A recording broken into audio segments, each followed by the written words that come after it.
And members of the public. I'm Councillor Mike Baldock and I'll be chairing this evening's meeting.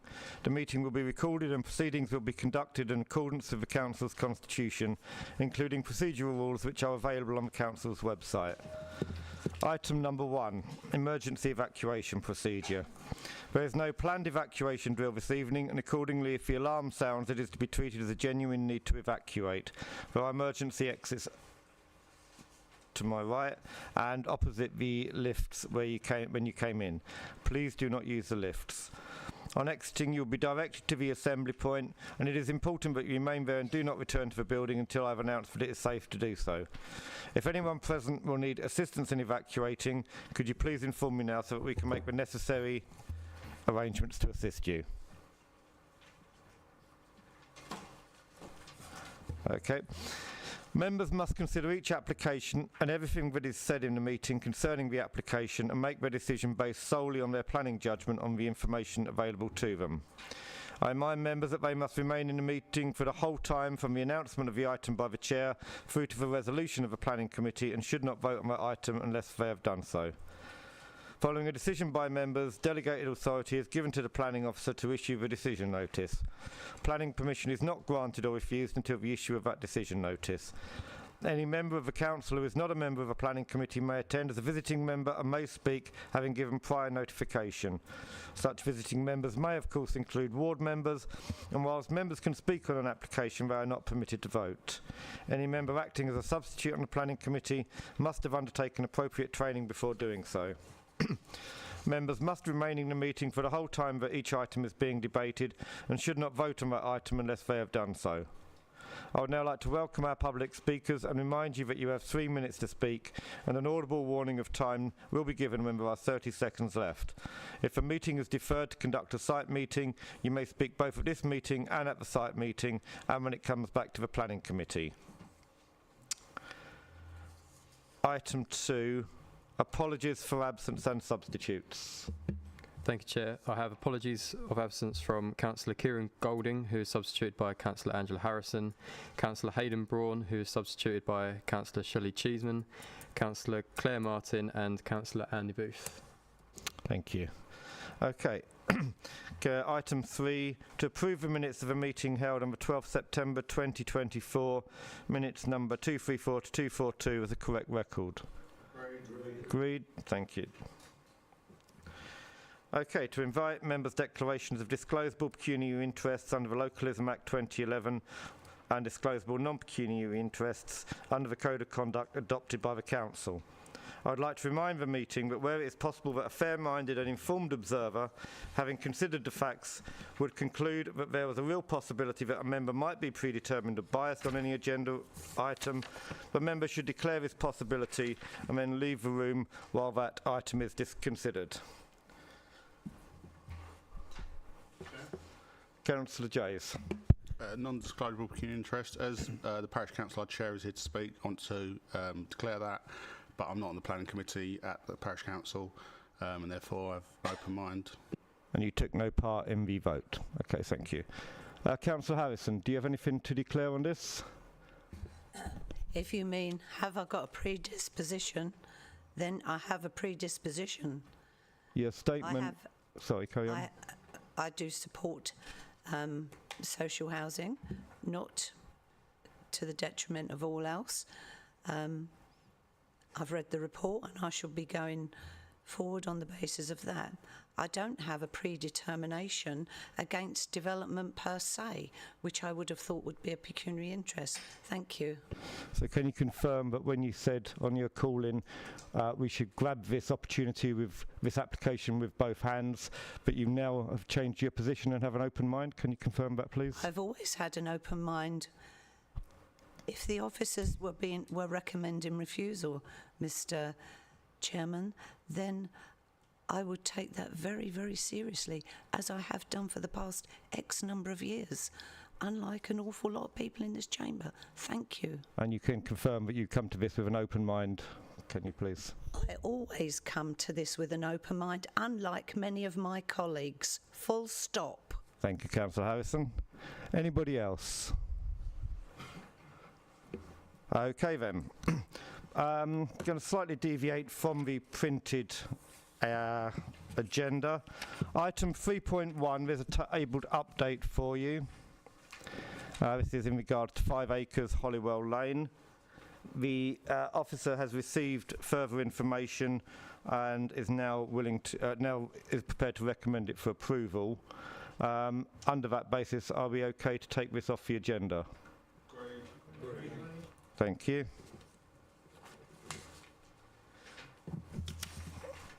All right, the third item 1, the land at Wises Lane. The officer will give a quick update. Oh, yeah. Thank you. Thank you, Chairman. I'll just share the screen.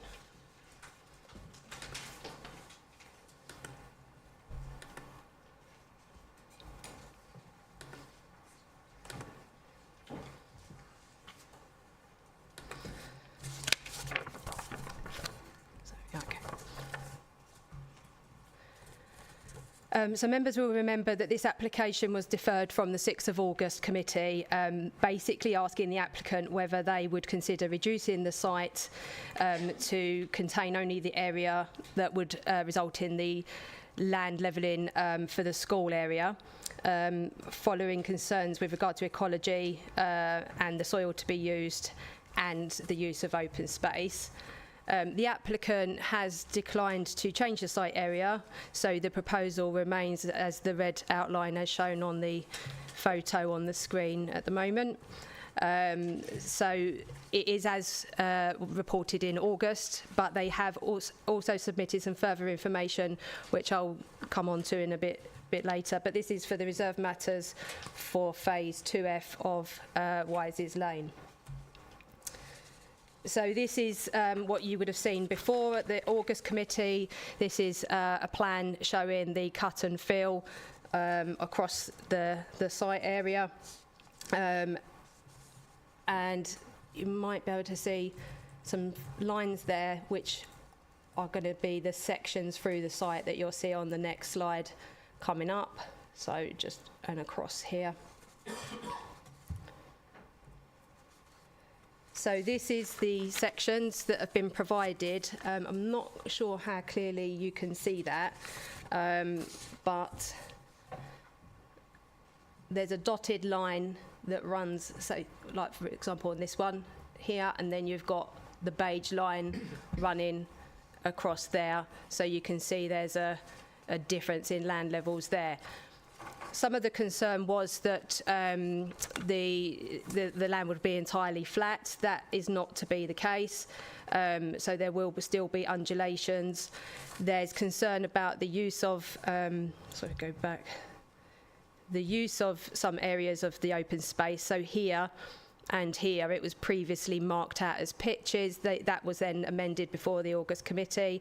The reason why that was there was because in the section 106, so moving back to this plan here, the definition, the section 106, which you've got a copy of, that particular schedule requires the provision of open space within the wider Wises Lane development. And it states that the open space needs to be provided in accordance with 2 specified plans.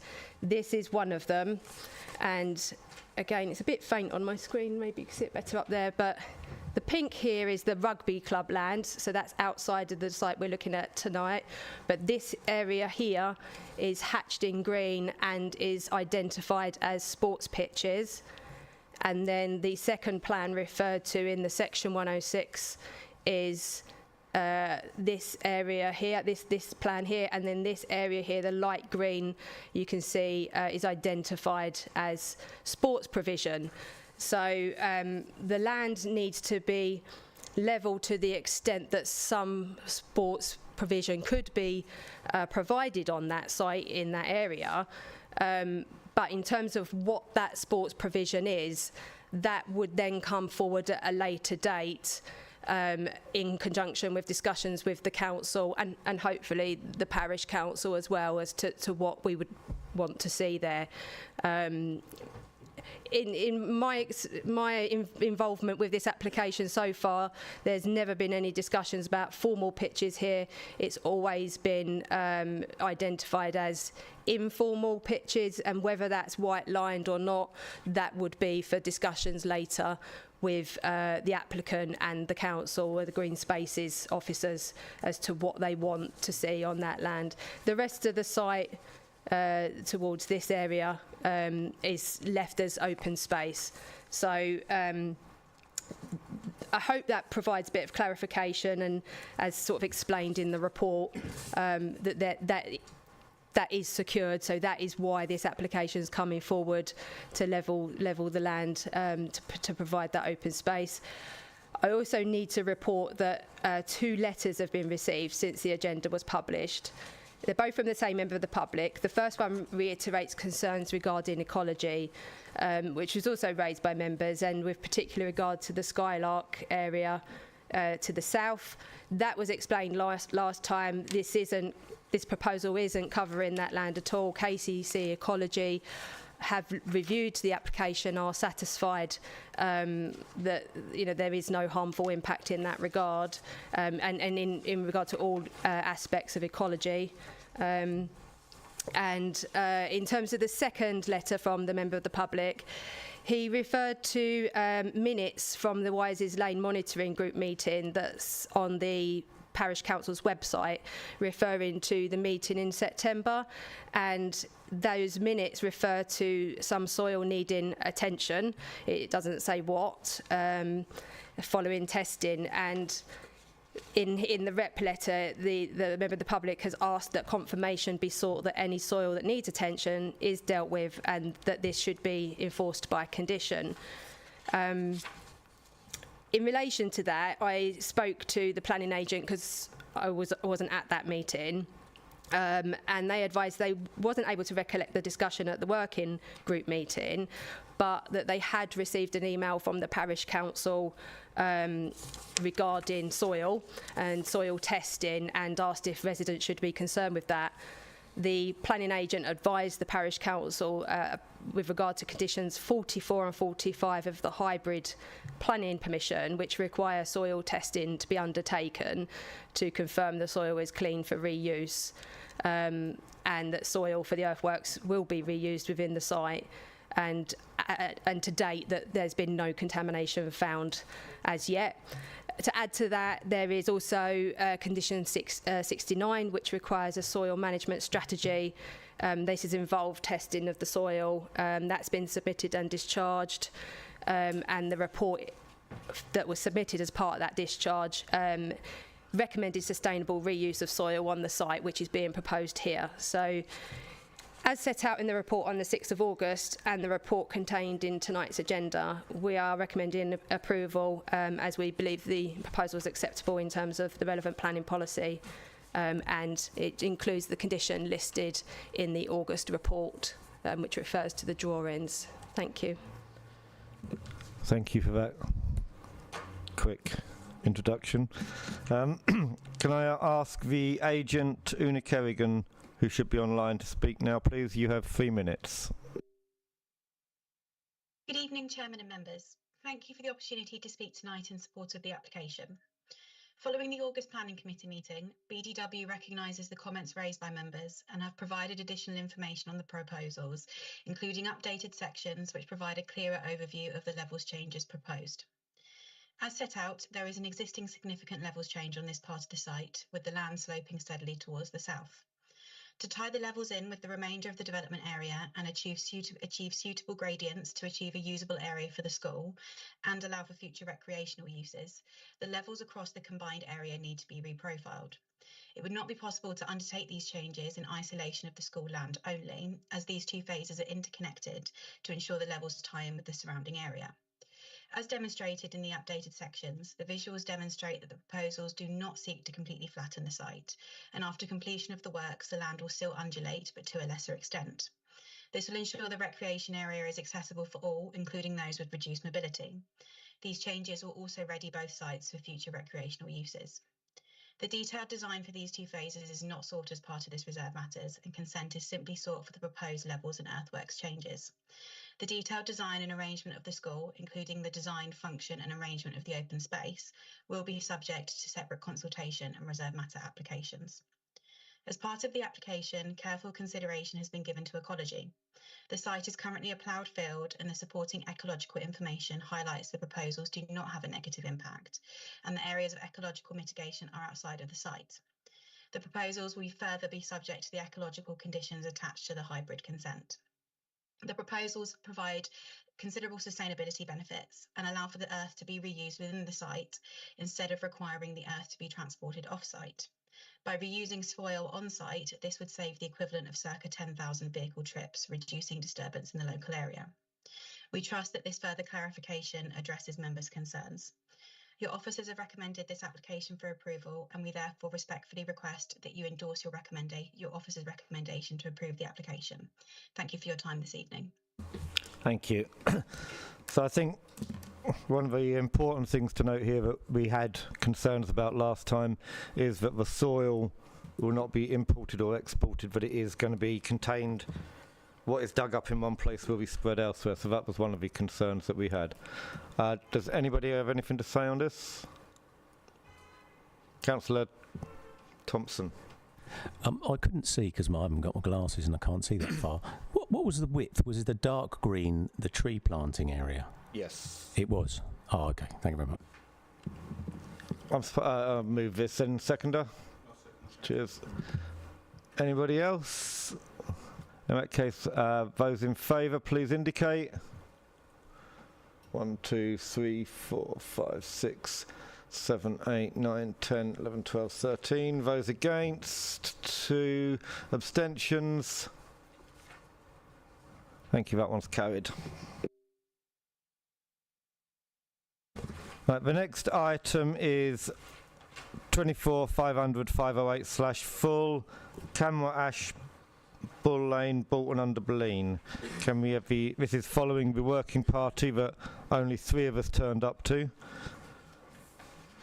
Can we have the officer update, please? Yeah, there's no update for the application. Sorry, it's just taking a couple of seconds to load on the screen. Bear with me.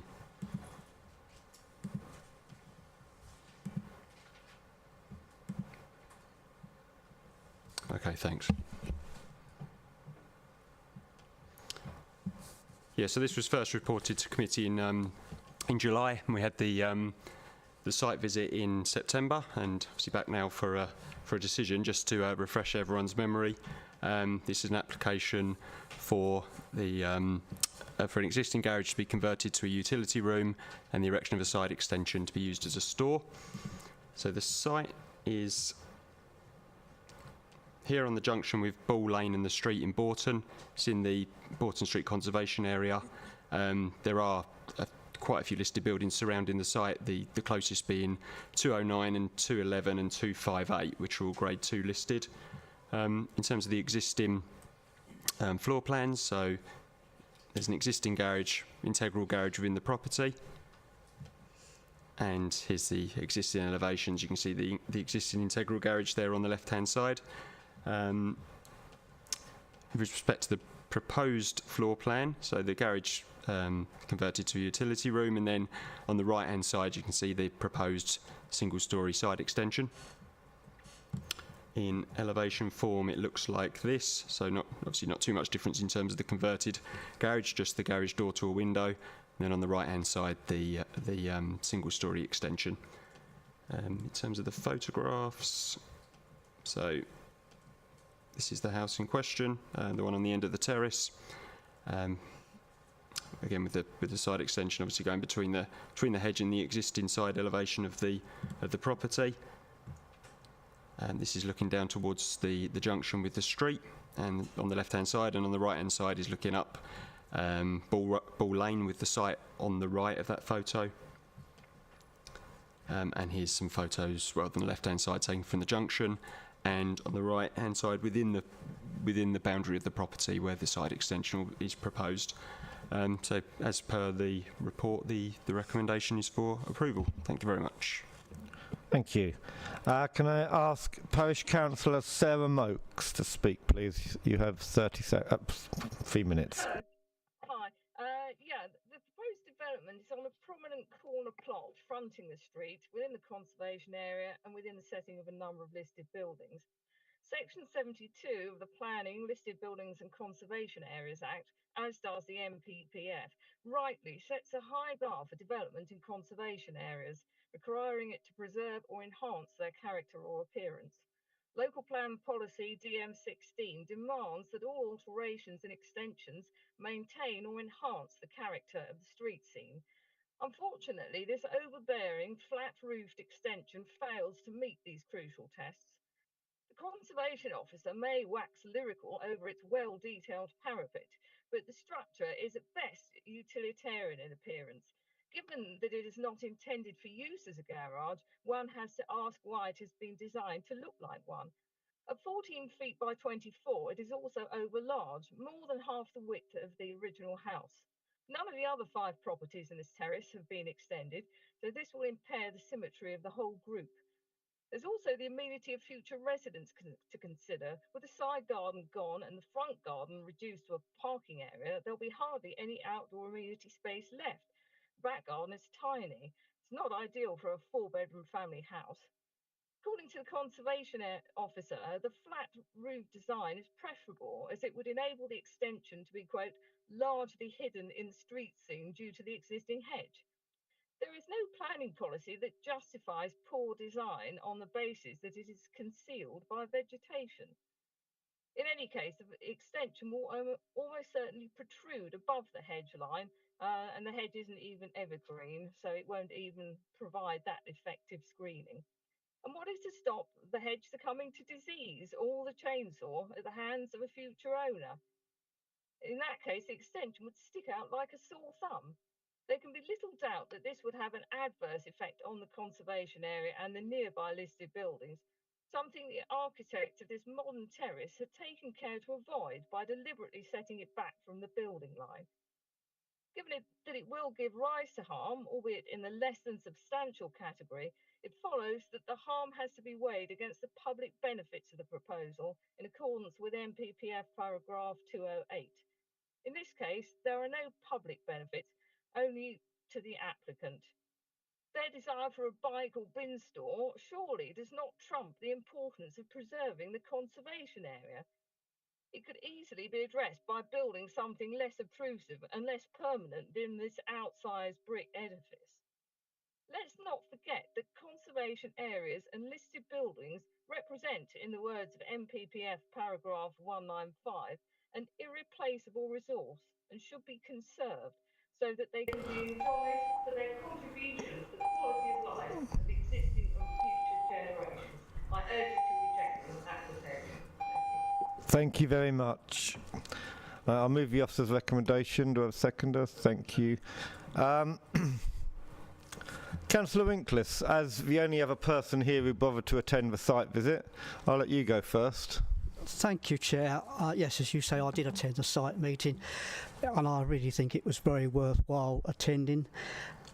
I've got one question I want to bring up, that if we are minded to pass this tonight, can we have is it possible to have a condition put on that the hedge remains, because we went across the other side of the road, etc., and we was looking at the height and the way the hedge was protecting this proposed extension. Is there any way if we could have a condition put on that the hedge remains and doesn't get basically pulled down or destroyed? That's the question I'm asking. Thank you. Okay, is that something we can do, Paul? Yeah, I mean, conditions requiring the retention of landscaping are something that we do from time to time. What those conditions tend to do is have a time limit in terms of if it dies, if it's diseased, etc., within 5 years, then it has to be replaced. So I'd be a bit wary about having a condition saying it's to be retained in perpetuity, but I think a condition with that kind of limitation on it would be okay. Yeah. Councillor Winklis. Can I just quickly come back? Okay, thank you for that. Because my concern is if the hedge is not there, well, for a limited period, I think perhaps this extension could perhaps blight the area slightly, but I'm quite happy to support this if the hedge conditions put on, as you've just stated, officer. So you're proposing a 5-year? 5 years. Yeah. Can I propose that? If you have wish. A seconder? I'll propose that then if I've got a seconder. Thank you. Okay, we're talking to the 5-year period. If it goes within 5 years, that's the end of the condition, and we are then left with making a decision based on what we see in front of us. Does that look like a suitable extension or extension to the property in a conservation area? Is 5 years really going to make any difference? Well, it's a very good point you've made there, but I would like to see it longer than 5 years, but the officer says we can't impose that. He didn't say we can't. Well, he just said what we usually do. Well, let's have it extended then, longer. You're the proposer. I'll propose that. Do you mean you want to introduce a condition that the hedge has to remain in perpetuity, and if it dies, it has to be replaced? Yes. Yeah. Do you wish to second that, Councillor Palmer? Yeah. Councillor Hunt. The only thing I'll say is this on? With the conditions, I think it has to be reasonable, and I would say that if we was looking at this without any hedge being there, the likelihood of it being up for refusal, I think, is very slim. I don't think the reason the hedge, it's not recommended for approval because the hedge is there screening it. So I don't think it matters anyway with the hedge being there or not. And I think to say that it needs to be there in perpetuity or 10 years or whatever, it would be unreasonable to add that condition. So I don't agree with it. Anybody else on the amendment? Councillor Martin. I'm not sure that we could call it a necessary condition. Being that it's already in a conservation area, do they not require planning consent anyway to remove the hedgerow? Could you confirm on that one, please, Paul? No, because it's not a tree. A tree would require a notification to the council to be removed, but not a hedge. In that case, surely the condition would be putting a tree preservation order on it. That covers all methods, because you can put a TPO on a hedge. Do you wish to add that?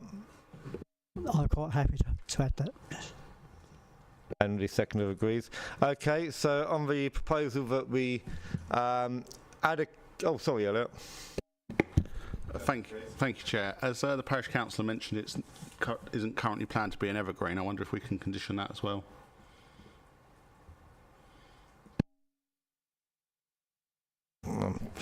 Paul. Wait, it's an existing hedge? Yeah. Can I just comment on the TPO aspects? Yep. I don't think we could condition a TPO to be placed on it because that's a separate process. Well, it's a function obviously that the council perform, but not under the terms of this planning application. Perhaps you'd like to put an application in, Councillor Martin. Or Councillor Winklis. Okay, so do you withdraw that part of your amendment? Okay, I'll withdraw that then. Okay, so we're voting on a condition that the hedge has to remain in perpetuity, and that any hedge that dies has to be replaced. Can I see those? Are you wishing to speak? No. Can I see those in favour, please? 1, 2, 3, 4, 5, 6, 7, 8, 9, 10, 11, 12, 13. Against? 1. Abstain? 1. Okay, so that condition's included. Okay, so on the substantive, with that condition, anybody got anything to say? I actually think that without the hedge, that is an absolutely awful looking extension. It does not seem to blend in, and I would have thought they could have a flat roof there. Anybody got any comments to say on this? And that, have I moved with officer's recommendation? I have, haven't I? In that case, those in favour of of accepting the officer's recommendation, please show. 1, 2, 3, 4, 5, 6, 7, 8, 9, 10, 11, 12, 13, 14. All right. Those against? Abstentions? None. Okay, so that one's passed. Got to quickly agree the minutes of the meeting held on the 4th of September 2024, the working group. Would you like to propose them, Councillor Winkler, as the only other person present? I will propose that, yes. Yeah. I'll second them. Anybody who wasn't there like to question the minutes? Oh, no, good. Right. Those in favour, please show. That's carried, thank you.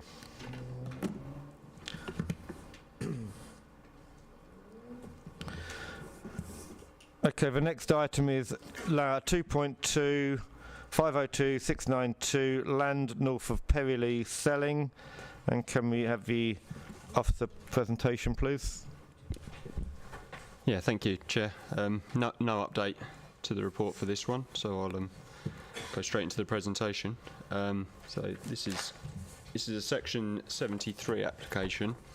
So for a variation of a condition, effectively to allow an increase in size and relocation of the building within the site. And the original permission was for the erection of a single-storey storage building. So the site itself. So if we look on the left, it's the site outlined in red. So it has a fairly long. That's a good start. Yeah, I'll share the screen. Thanks.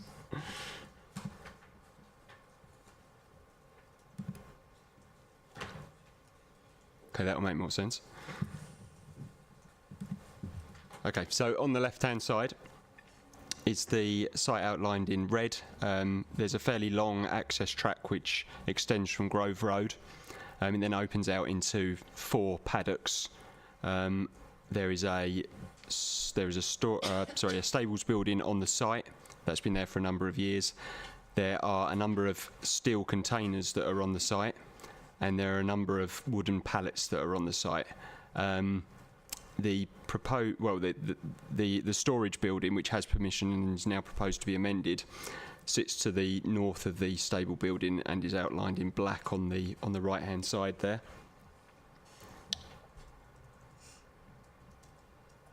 So this is the aerial image of that same plan that we were just looking at.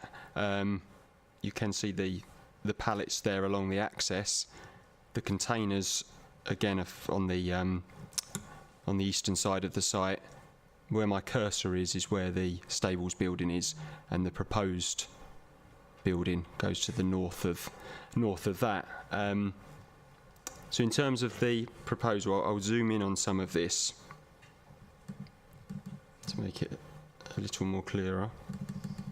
So at the bottom there we have the elevations, and I don't know if you can see the dashed line where my cursor is and moving up and down.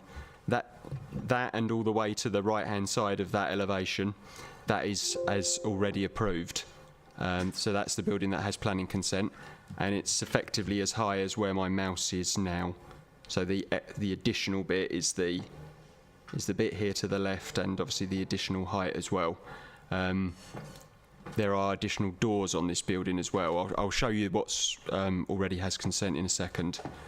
In terms of the floor plan, the idea of this building that it houses some of the containers which are on the site, and they are shown outlined there. Also, there is the dash line as well, just to indicate the extent of the building that already has permission.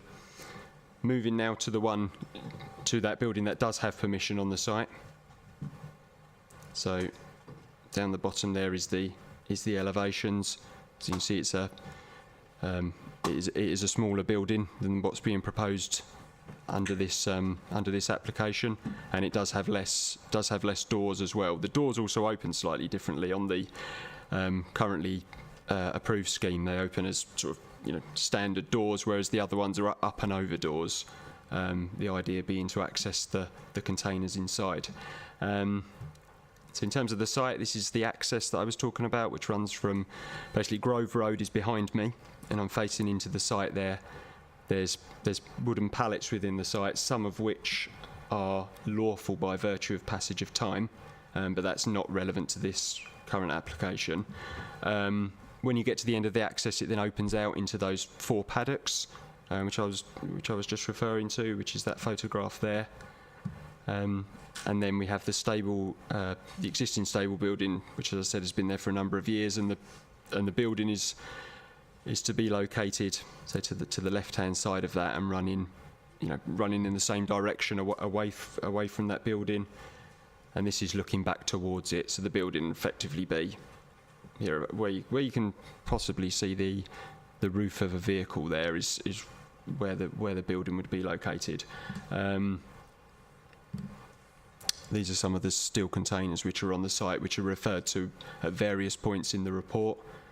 And finally, this is slightly zoomed in, but this is a view from the direction of the public footpath, which runs outside the site, but as you can see, has clear views into it. You can see the containers and then the stable building, and then further to the left of that would be where the proposed building is located. So in terms of the proposal, it's a recommendation for approval as per the report. Thank you very much. Thank you. Can I ask Parish Councillor Sue Henderson from Selling Parish Council to speak?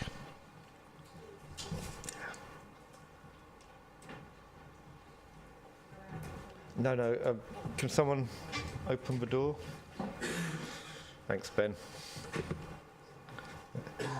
You push the large button and it gets 3 minutes.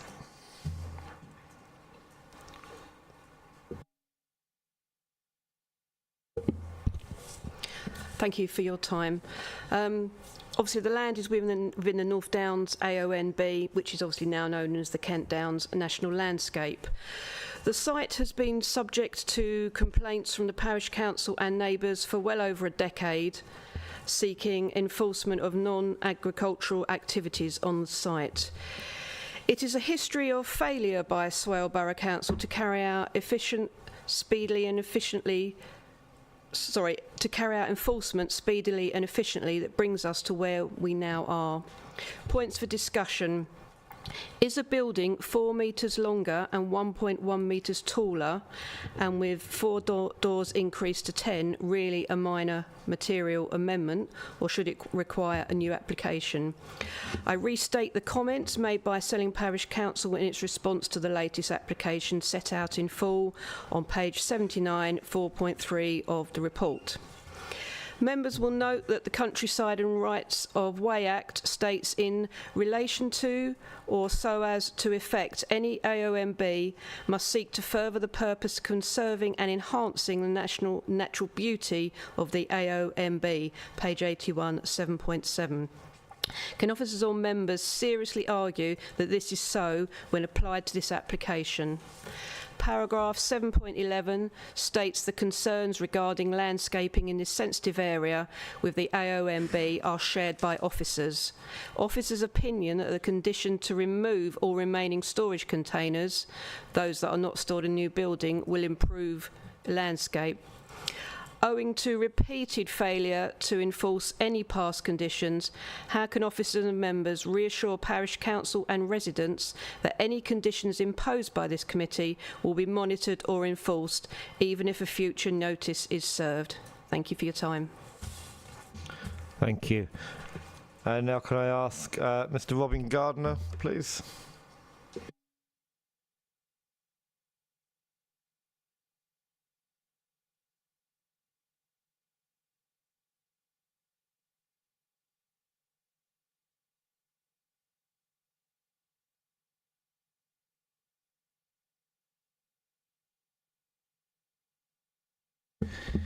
Thank you for allowing me to speak on the report to the Planning Committee.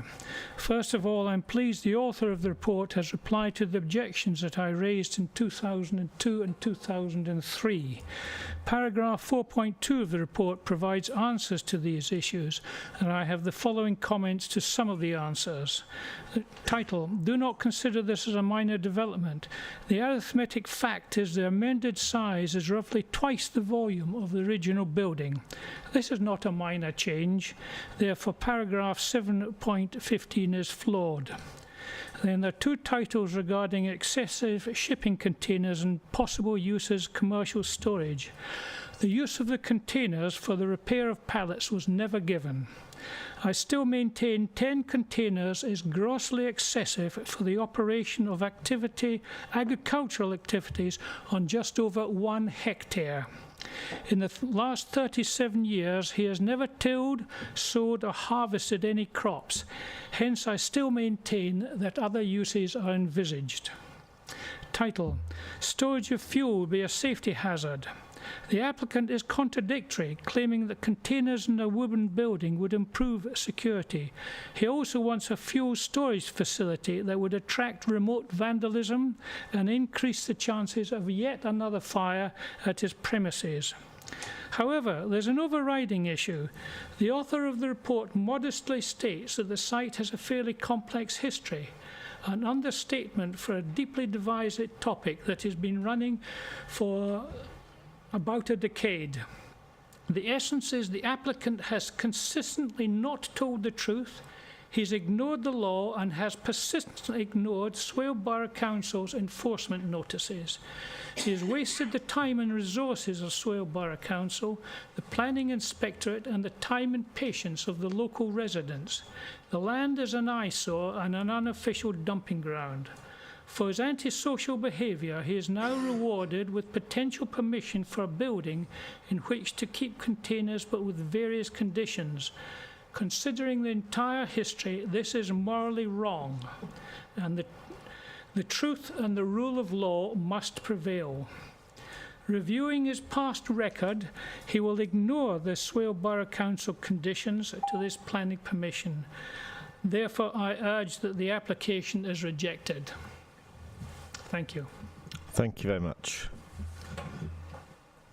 Okay, I'll move the officer's recommendation. Thank you. A bit complicated this. Can you just clarify, looking at the page 76, we've got the planning history. 19,500,224 was planning permission for a single-storey storage building. That seems to have been started under the lawful development certificate in 23504318. Is that correct? Effectively, yes. So that's the original planning permission, obviously, that they're seeking to vary under the terms of this application that we're considering tonight. They then submitted an application for a lawful development certificate to seek confirmation that that permission had been implemented. That went to appeal. The officers had some doubt at that point as to whether the permission had been implemented, but it went to appeal, and the appeal was allowed, and the result of that is the issuing of a certificate of lawfulness confirming the implementation of the permission. So that's that's a legally binding decision that's not in any doubt. Yeah. Okay, so we weren't sure the building had started. He went and got confirmation that it had started, and now they want to put it in a different place. Well, it's only really in a different place by virtue of it being extended slightly. It's effectively in the same location on the site by and large. If you look at, I'll try and zoom in a bit more on the screen. The dashed line, which it's not sort of completely helpful because the dashed line goes missing in places. But if you see where my cursor is and the dashed line there, and then follow it across to the left where it starts again, and then stops there and runs down, that's the extent of the building that has planning permission. So the increase is limited to this, in floor area, is limited to this piece here on the left-hand side, and obviously all the way across the rear for a small amount. Okay, and so relocation's a bit of a misnomer. How many containers was the permission granted for? Well, a permission has never been granted for any... Sorry, I'll correct that. Yeah. Permission was granted for a shed to contain how many containers? Well, there was never a number set out as to what could be in there. It would just be what could fit in there. Okay. Anybody got anything to say on this? Councillor Hunt. Can I just get clarification? Because the photo that was shown of those stables, that is not the building that has got approval in 2019, is it? It's just the same location. Okay. Yeah. That stables is the building that's got consent in 2019. It doesn't exist. Yeah. Oh, the only thing that exists in terms of that building is a footing, which then led to the LDC being granted to confirm implementation. Do you come back, Councillor Hunt? Yeah, if I can do. So I don't know if that's where the confusion's coming from, about it being not a minor material amendment, because this obviously looks a lot bigger than what's on site at the moment. But I think it needs to be remembered that it is a minor material amendment to what has been approved in 2019 that hasn't been built out yet. So I think it seems to be a very complicated site over the years, but an actual simple application that we've got in front of us. And I think actually it isn't too much bigger than what has been approved. And if it gets the site tidied up and the containers moved inside and actually all looks better, then I think it's a good thing to be doing. It just feels like we're rewarding bad behaviour a bit, but Councillor Valles. Can we zoom in on the photo of the containers, please?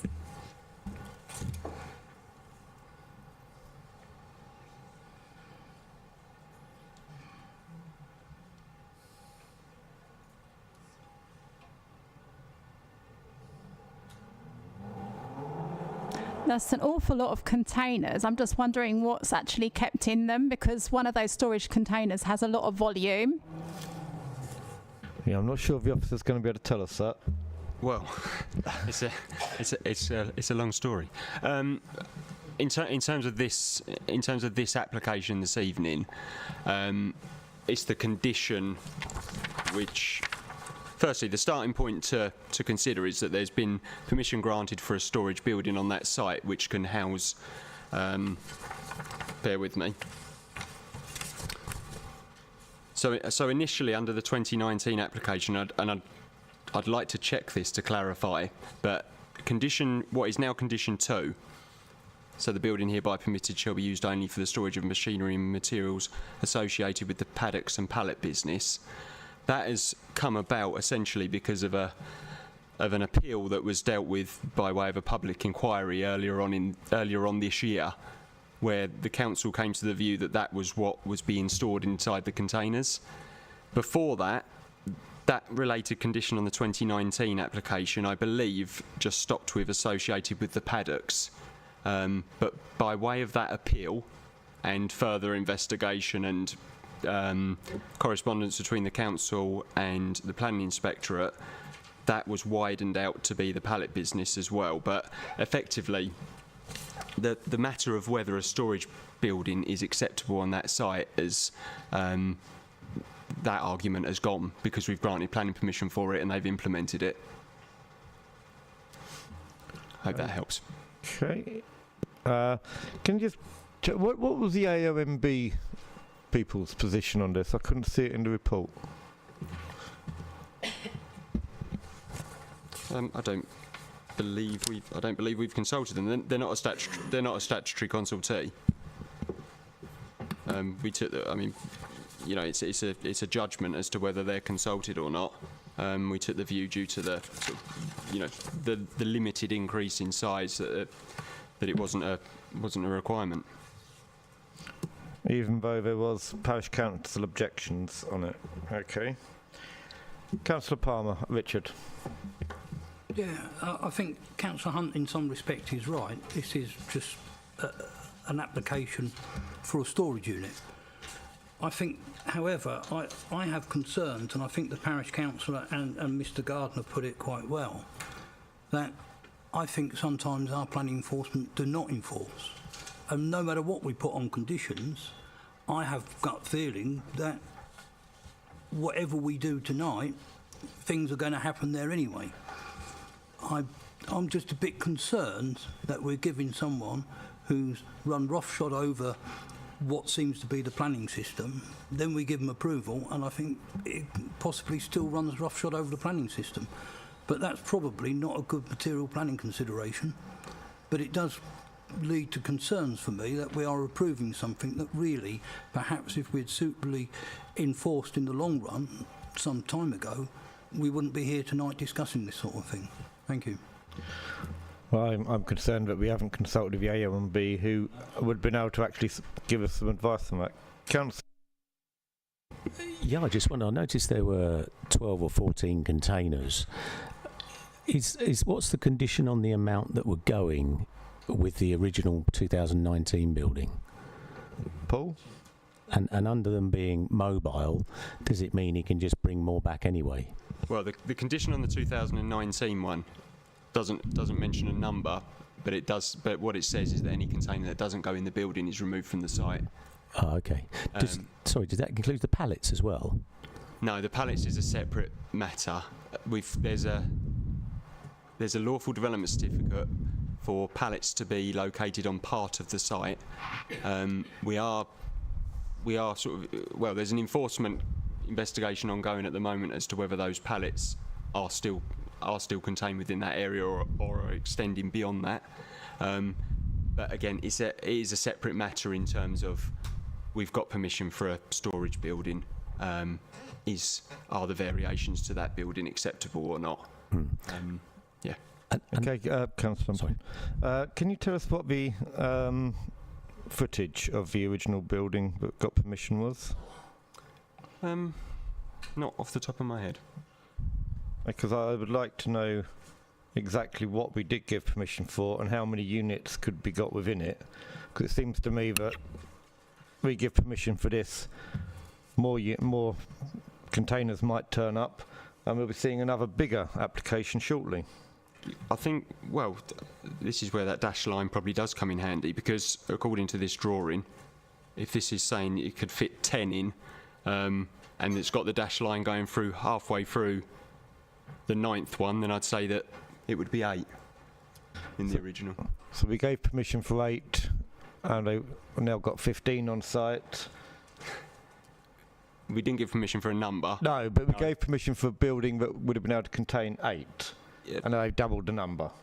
No. Nearly doubled the number on site, on 15. No. The containers on the site, the council have enforced against those. It took 3 years for the planning inspectorate to hear the appeal. We're in a position where the notice was quashed due to other issues on the land, but we do have the ability to serve another enforcement notice under what's called the second bite provisions. So the council have never ever been content with those containers on that site. We've refused applications, we've enforced against it, and we've got the option to do so again. This has come about as a potential solution, but in my view, we'd seriously consider enforcing again if things don't go to plan here. Councillor Thompson. Yeah, just trying to find a solution now. We've given permission that it resolves what's there, the pallets and the containers, and then the land user has then got a building that can contain all of those assets or business attributes within it. I think if we can resolve that somehow, then maybe we can get balance between the two. I'm just trying to figure out what's enforced against and what's not, and can we put something on it that whatever's left outside of the stable block and the building ends up in the building, I suppose. I think that's what we tried, but yeah. Paul?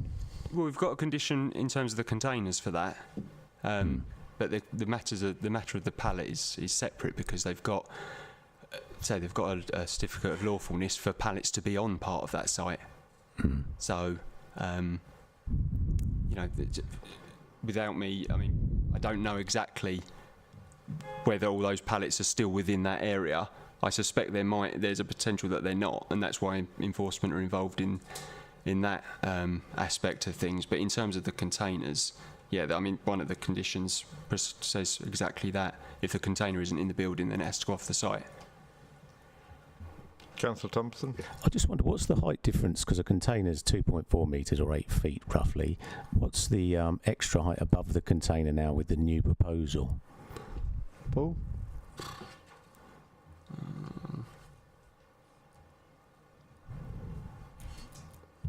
I'd have to measure it. It's an increase in 1.1 on what was originally approved. But I'd have to have the original approved figure to add the 1.1 to. I can get the figure for you. So it could be double. What you're saying is it could be, or you're asking is could they get 2 containers on top of each other? Well, not necessarily, but all the pallets could then be in there. I'm just thinking of stacking, and there's obviously a lot of increase in space, so therefore. Paul? Sorry, I was talking about. I was just getting the figure. I'll give you the figure and then ask me again. So originally 3.8 to the ridge, so an extra 1.1, so 4.9. 9. Just. Okay. Councillor Winkles. Thank you, Chair. Reading up on 2.10, there seems to be quite a grey area on this one. Basically, I think it's already been said by one member this evening, or 2 members, that if we agree this, where's it going to end up? Are we going to add more on there? And I honestly don't think this is a suitable location for this myself, so I am tempted to, at the moment, to go against the office recommendations. Okay, thank you, Councillor Winkles. Councillor Clark. Yeah, thank you, Chair. I'm just looking at as Councillor Thompson stole part of my thunder with the size of the containers. I'd still like to know, with the application we're looking at tonight for this minor amendment, what is the total length of the building from where the little tractor is up to the finish of the minor amendment? Paul? Yeah, 32. Obviously, that would then impact on how many containers you can fit in there, and also what are the height of the containers, because there's 2 different heights. There's 2.6 metres and 2.9 metres. Okay, Paul. 32 metres it says on that drawing. In terms of the length. 32 metres. Councillor Clark, you want to come back? Calculator. No. Okay, I'm not happy that there wasn't an AONB report. I would like, I think, given the comments of the parish council, and this seems very much about design, I'm going to propose a deferral that we seek the comments of the AONB.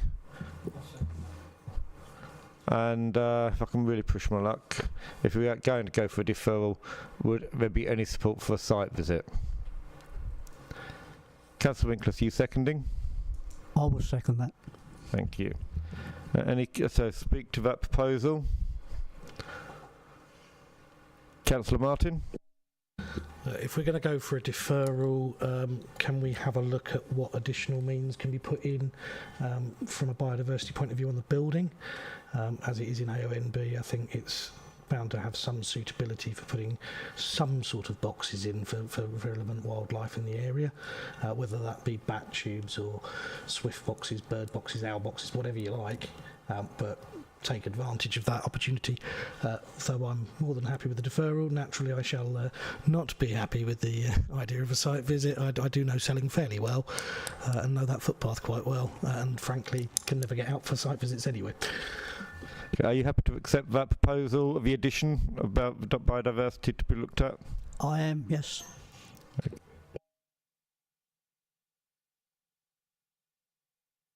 Sorry, if there's nobody else willing to speak, those in favour of deferral on getting the AONB report, getting the other stuff that was asked for as well. I'll take the deferral site visit separately. So those in favour of deferral, please show.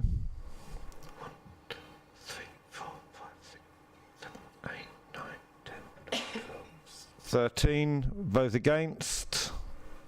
1. Abstentions? 1. So that will be deferred. Those in favour of a site visit, please show. 1, 2, 3, 4, 5, 6, 7, 8, 9. Those against? 3, 4. Okay, so we'll have a little Christmas trip. Okay then, thank you. That's deferred for site visit and that information.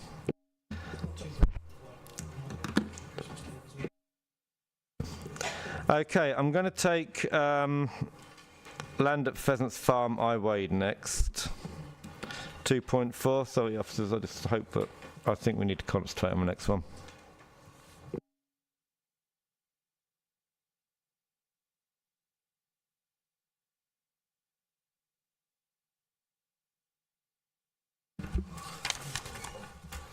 That's me, Chair. Thank you, Chair. This is Pheasants Farm, I Wade. Yeah.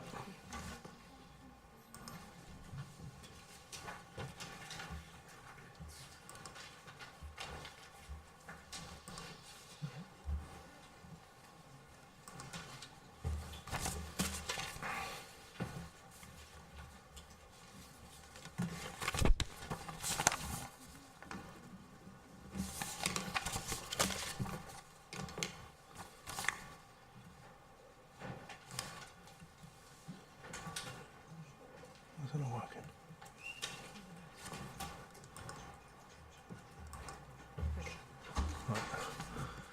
Right. The approximately 1.8 hectare site is located on Sheppey Way within Hout Green. The site is relatively flat and comprises a combination of hard surfacing, grass and scrub. So this is the aerial view, and that was the site plan just there. This is the present condition of the site.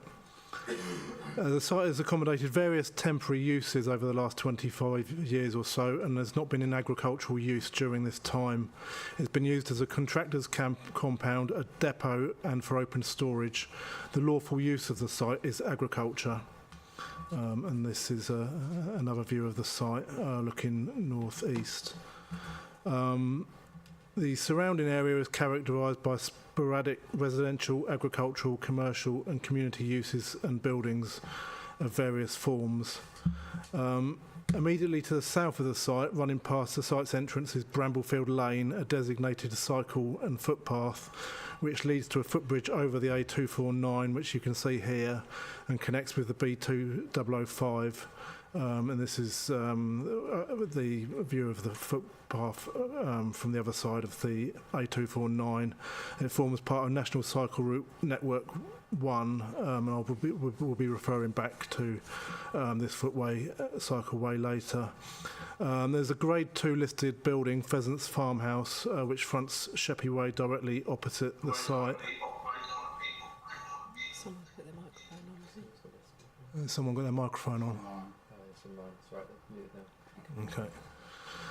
The site is located outside of any defined settlement boundary, and it is located designated within the local plan as part of the important local countryside gap, and which you can see here, and I've indicated the application site there with the red arrow. Outline planning permission is sought for the erection of 42 residential dwellings, including open space, drainage, infrastructure and other associated works. Approval of access to the site is sought at this stage. Outline planning permission was refused in February 2021, a time when the council was able to demonstrate a 5-year housing land supply for the erection of up to 51 residential dwellings, including 40% affordable housing. And the plan that you can see there, it was a refused scheme. The grounds of refusal included, firstly, the failure to protect the intrinsic value, tranquility and beauty of the countryside and rural context, together with harm to the open character of the important local countryside gap, which would result in the creeping coalescence of adjoining settlements. Secondly, a lack of integration with the existing communities and limited public transport options, resulting in a car-dependent population, and therefore the proposal represented an unsustainable form of development. Thirdly, a failure to demonstrate that the proposal would not result in harm to the setting or significance of the Grade 2 listed Pheasants Farmhouse. Now, the report details proposed and consented schemes within the locality, which provides some important context for assessment of the application, and I will take you through these. So this is the currently pending application for the immediately adjacent site to the north for an equestrian use, for a commercial livery yard, including a stable and therapy barn, a storage barn, an all-weather riding arena with associated access and landscaping. So this is the southern part of the site, and you can see the barns there and the parking area and the all-weather riding area just above it. And this is the second plan showing the northern part of the site with 3 paddocks. So this slide shows you the site allocated under local plan policy MU1 to accommodate a mixed-use housing-led development, and I've indicated the application site there with the red arrow. This slide shows you the scheme granted permission to the south of the MU1 site, indicated with the red arrow, and that is for 155 dwellings. The application site is also indicated with a red arrow. This slide shows you the scheme granted planning permission at land north of Quinton Road, comprising 1,190 dwellings, a secondary school, primary school, mixed-use centre and open space.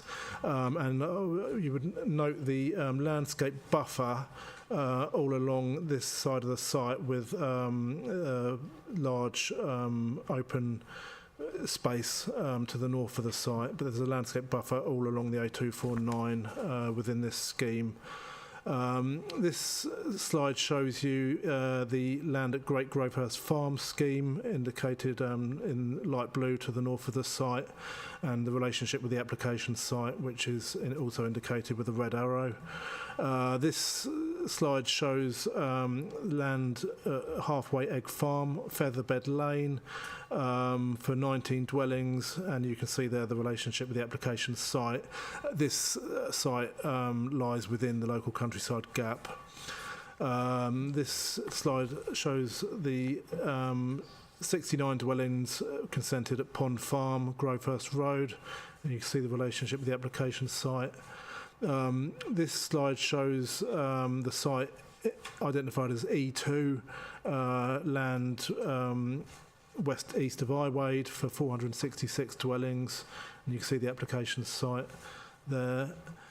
This is the site opposite the application site, and you can see the northern tip of the application site at the bottom of that aerial photograph, where 16 units were consented. And this slide shows the application currently pending consideration for a mixed-use development comprising up to 2,500 dwellings, 4.99 hectare commercial employment zone, doctor's surgery, 4.2... No, I'm sorry. We're always told to determine each application on its merits. Why are we having this rather extensive tour of all the other sites which may not, possibly will be coming forward, possibly won't, have half been built? I'm really not sure why the committee is being subjected to a tour of development. We have to look at what's before us and in its own context, surely. Well, I'll move on, Chair. And it was just to show what is likely to be coming forward in the surrounding area and the impact that those developments would or could have on the local countryside gap to inform the assessment. But I'll move on. So the application is accompanied by an indicative layout plan which shows how 42 houses could be accommodated within the site. However, approval of layout is not sought at this time, and the applicant has submitted a design principles document which is intended to inform a revised layout of development at reserved matters stage. And this parameters plan has been submitted to demonstrate how a revised scheme would accommodate development on the site to avoid development within an area to the east of the site at risk of surface water flooding, which is this area here. The site is considered to lie within open countryside, and as such the development would conflict with the settlement strategy set out under local plan policy ST3 and supported by policy ST1. Policy DM25 is concerned with the important local countryside gap. The committee report details some background concerning the designation of the countryside gap at this location. As noted above, planning permission was previously refused for a larger scheme comprising 51 dwellings. The current proposal involves a 9-unit reduction in the quantum of development and increased landscape buffers to the western and the northern boundaries of the site, which are intended to better integrate the scheme into the rural context and represent a partial response to the previous grounds of refusal. The Council's present lack of a 5-year housing land supply alters the assessment of the current proposal, whilst the applicant has challenged the Council's assessment of the previous application and makes some valid observations. Accordingly, there is merit in reappraisal of the key issues. In terms of the countryside gap, the site has not been in agricultural use for over 25 years, and recent historic uses of the site has undermined the open character of the site and its role in supporting the purpose of the gap. These uses include storage, depots and compounds, and have involved around 2/3 of the site being covered by concrete and hard standing. The site bears characteristics of a previously developed land. It is doubtful that the site would be returned to agricultural use, and it could continue to accommodate temporary uses, which would impact upon the open character of the site and undermine the purpose of the countryside gap. It was previously considered that the proposal would undermine the principles of the gap, where development would be keenly felt due to the narrowness of the gap at this point. It appears that part of this gap would have previously been wider and would have provided a more substantial rural separation between Sittingbourne and Iwade and Bobbing.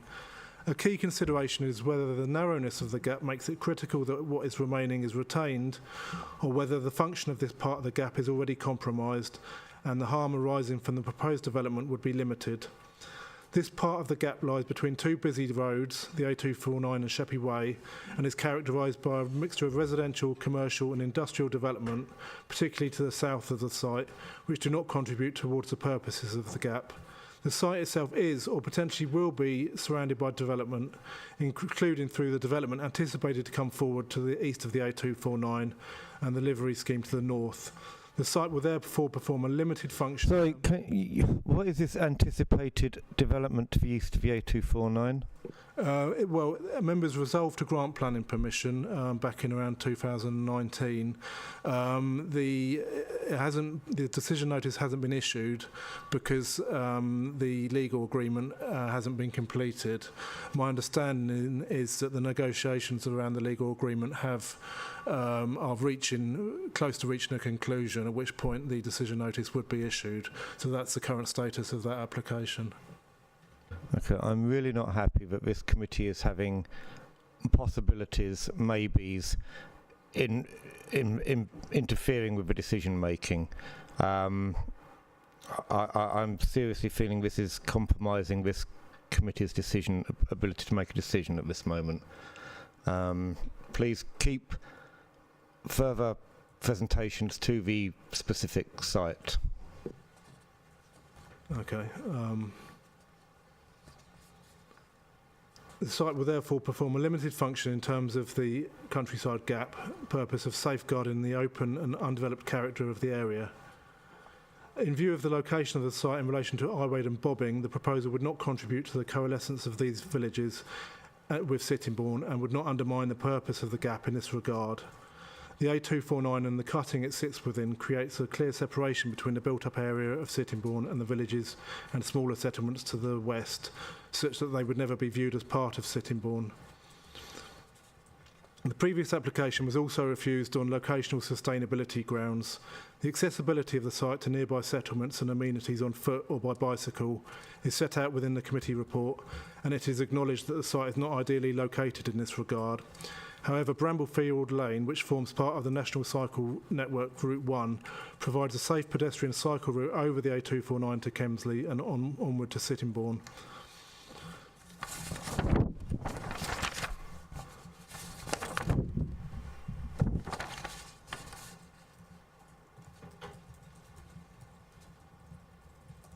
The Bramblefield Lane public footpath cycle path was assessed as an isolated path in the previous application with poor levels of surveillance, which would discourage its use. It's not lit, which would discourage its use at night and particularly during the winter months.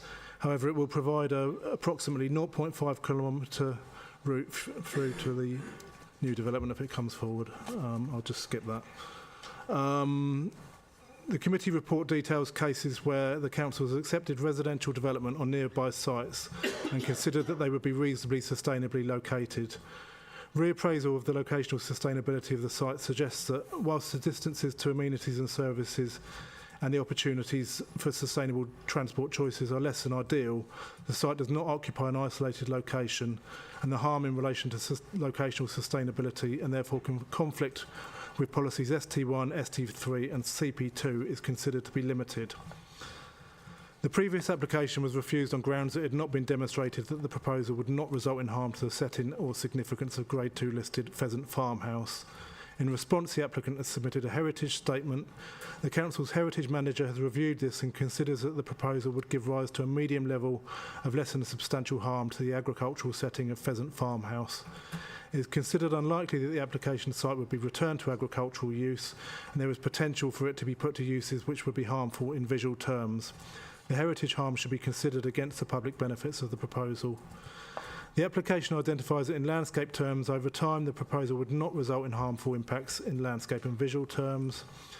In design terms, the submitted design principles document provides sufficient comfort that a revised scheme could be secured, which represents a high standard of design. It is considered that the site could accommodate a development which is acceptable in terms of the living conditions of both future occupiers and the occupiers of existing nearby properties. The application is considered acceptable in relation to relevant technical planning matters.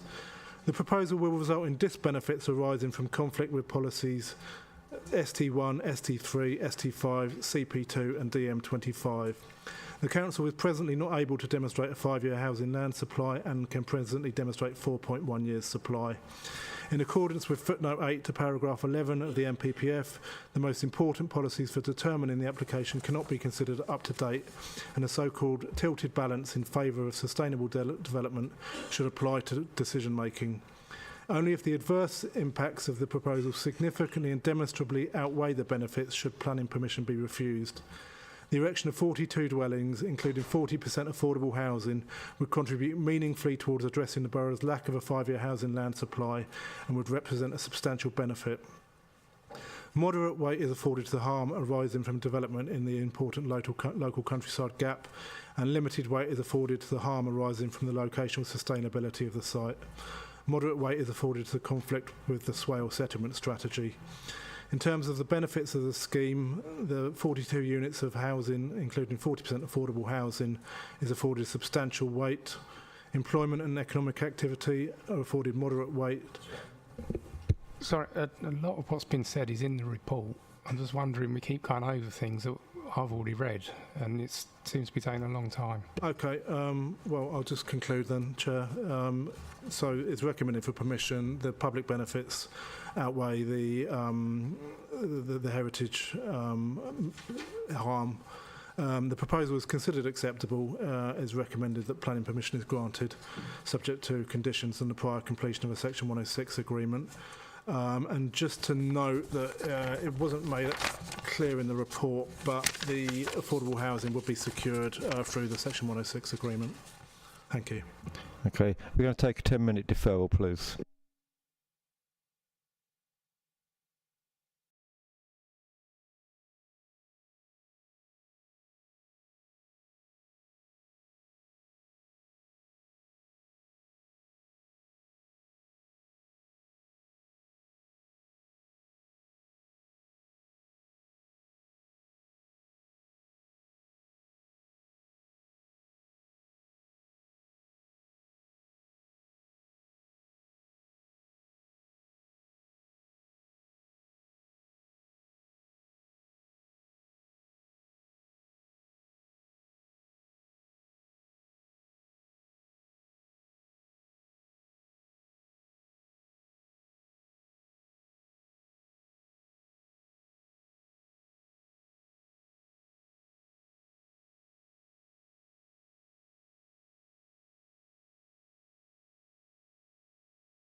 Okay, we're deferring that item so that officers come back with a more succinct presentation. The next item is item 2.1. Quick panic. 505-558, the Central Avenue. Can we have an officer report, please?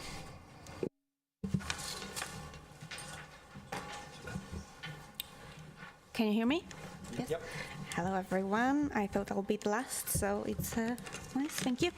Right, dear members. So let's start with the slideshow. Okay. Yeah. This application before you tonight to determine is application in Sittingbourne Town Centre at the junction of High Street and Central Avenue. Outlined in red, you can see the boundary of the application site. The only reason why this application is referred to the Planning Committee for decision is the fact that the Council has a freehold of the site. However, the Council is not the applicant on the planning application, as there is a lease on land and the Council has leased the land for another 100 years to a third party who applied for planning permission. Now, this is the aerial image of the site. You can see that the site comprises a building and the parking at the back. The building is a 3-story building. Here are the existing elevations, a flat roof design and a concrete on elevation, with parking at the back, as I've mentioned before. Now, that is the floor plan of the first floor and the second floor, showing vacant office accommodation. Now, moving on to the proposed development, you can see here that the proposal, together with external alteration and change of use of vacant office floor space on the first floor and the second floor, is to deliver in totality 22 residential flats, and that number is inclusive of 3 affordable homes that will be delivered on site as first homes to be secured in Section 106 agreement, of course. Now, in the elevations here, you can see that the proposed design of a top roof extension follows the architectural detailing of the existing building. I'll show you with my mouse cursor. That is the extent of the rear extension here, and the bottom picture or drawing shows you the elevation from the internal courtyard. I thought I'll include that here for you to see, to show how the top story is set back from the principal elevation facing High Street, making sure that the setting of the listed building and conservation area as well is preserved, and the proposed top story extension doesn't appear dominant over that listed building. And here are proposed front elevation, so that's what you'll be able to see when constructed from the High Street, and that is the rear elevation, what you'll be able to see from the library at the back and the community centre.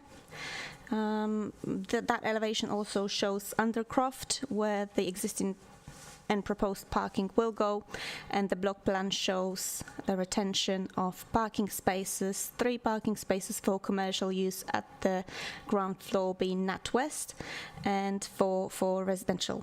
And then here the block plan also shows space for refuse in accordance with the standard. Now, in terms of the floor plans, and as set out in my report and assessed in detail, all the proposed accommodation and flats will incorporate sufficient outlook and light within the flats. They comply with the minimum space standards as well. So on this basis, the proposed accommodation will provide good quality accommodation for future occupiers.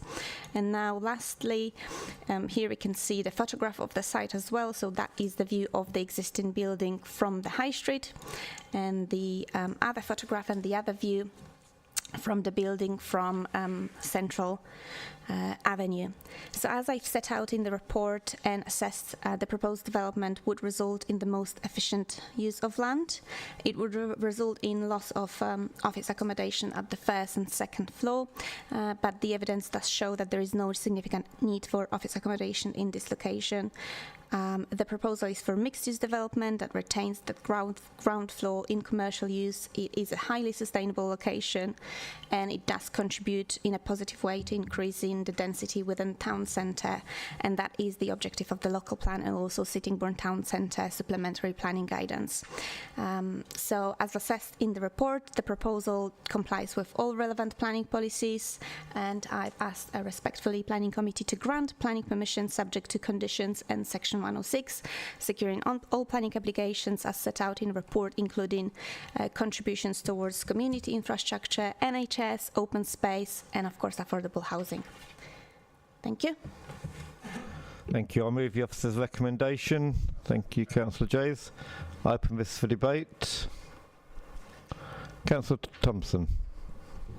I just wondered, there was some affordable, but was there any social housing within those 2 floors? I missed that. Joanne? Thank you, Chair. So the affordable housing that is proposed, it is only 3 units, so it wouldn't really be feasible for a registered provider to take that on. So the only feasible and viable solution here is to deliver that as first homes. So these are flats that will be provided by a developer and sold to future occupiers at the capped value of £250,000. Okay. Councillor Thompson, do you want to come back? No. I've got Councillor Winkles. Thank you, Chair. I have one small concern about the height of the building basically being raised, but no doubt the location of it in the town centre no doubt wouldn't be that detrimental. And the other factor which I think is very good is to basically to supply the affordable housing aspect of things, which we do greatly need. So overall, looking at the overall balance of it, I will be going in favour of it. Thank you. Councillor Clark. Thank you, Chair. It's an odd one, this one, because part of it's in Chalkwell Ward and part of it's in Homewood Ward. So the back part where the extension is going to be is in Homewood Ward, which makes a bit of a mockery of it somehow. But no, it's just one quick question.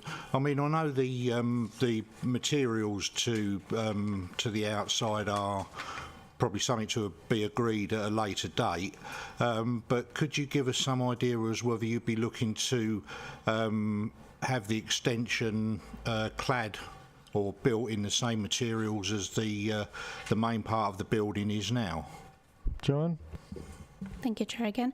So now, in terms of materials, there is a condition securing details and samples of materials. Yes, they are indicated on the floor plan, elevations as a metal cladding on the top floor, so zinc or similar, high quality. And then in terms of the first and second floor extension and rear extension, that will be designed to match existing elevation. And also to that effect, I can add here that there is a condition securing cleaning of the existing elevation so that it matches, the new matches the existing and original. And as part of the development, condition is attached as well to the effect of replacing all windows so they do match and they provide extra additional insulation. Councillor Clark, you want to come back? Yeah, if I may, Chair, just briefly. Yeah, thank you for that. That reassures me quite a bit, and I'm pleased to see that the actual the extension, i.e. the third floor or fourth floor, whatever you want to call it, is somewhat set back, so that it won't be quite as visible from the High Street and from Central Avenue. Disappointed that there's not more proposed social housing, but are they all affordable, or are they open market, or is there some and some? Joe? Thank you. So as I explained before, it's a first home type of affordable housing, so that's provided by developer at the capped cost, so reduced cost, lower than the market housing. And is that answering your question? That's for all units, is it? For all units, yes. So, and also on the number of units, if you look at the percentages, 3 affordable units equates to 14% of affordable housing across the scheme, which is actually above the policy requirement, which is 10.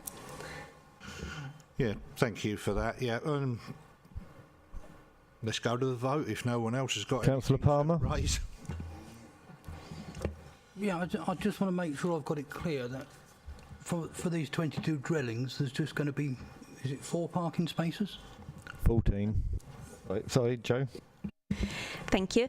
Yes, so it is 4 parking spaces, and that is very clearly described and explained in the officer's report. The existing office accommodation generates a demand for 50 parking spaces, whereas you compare it to the proposed residential use that generates demand of 22 parking spaces. So actually there is less demand as a result of the proposed development.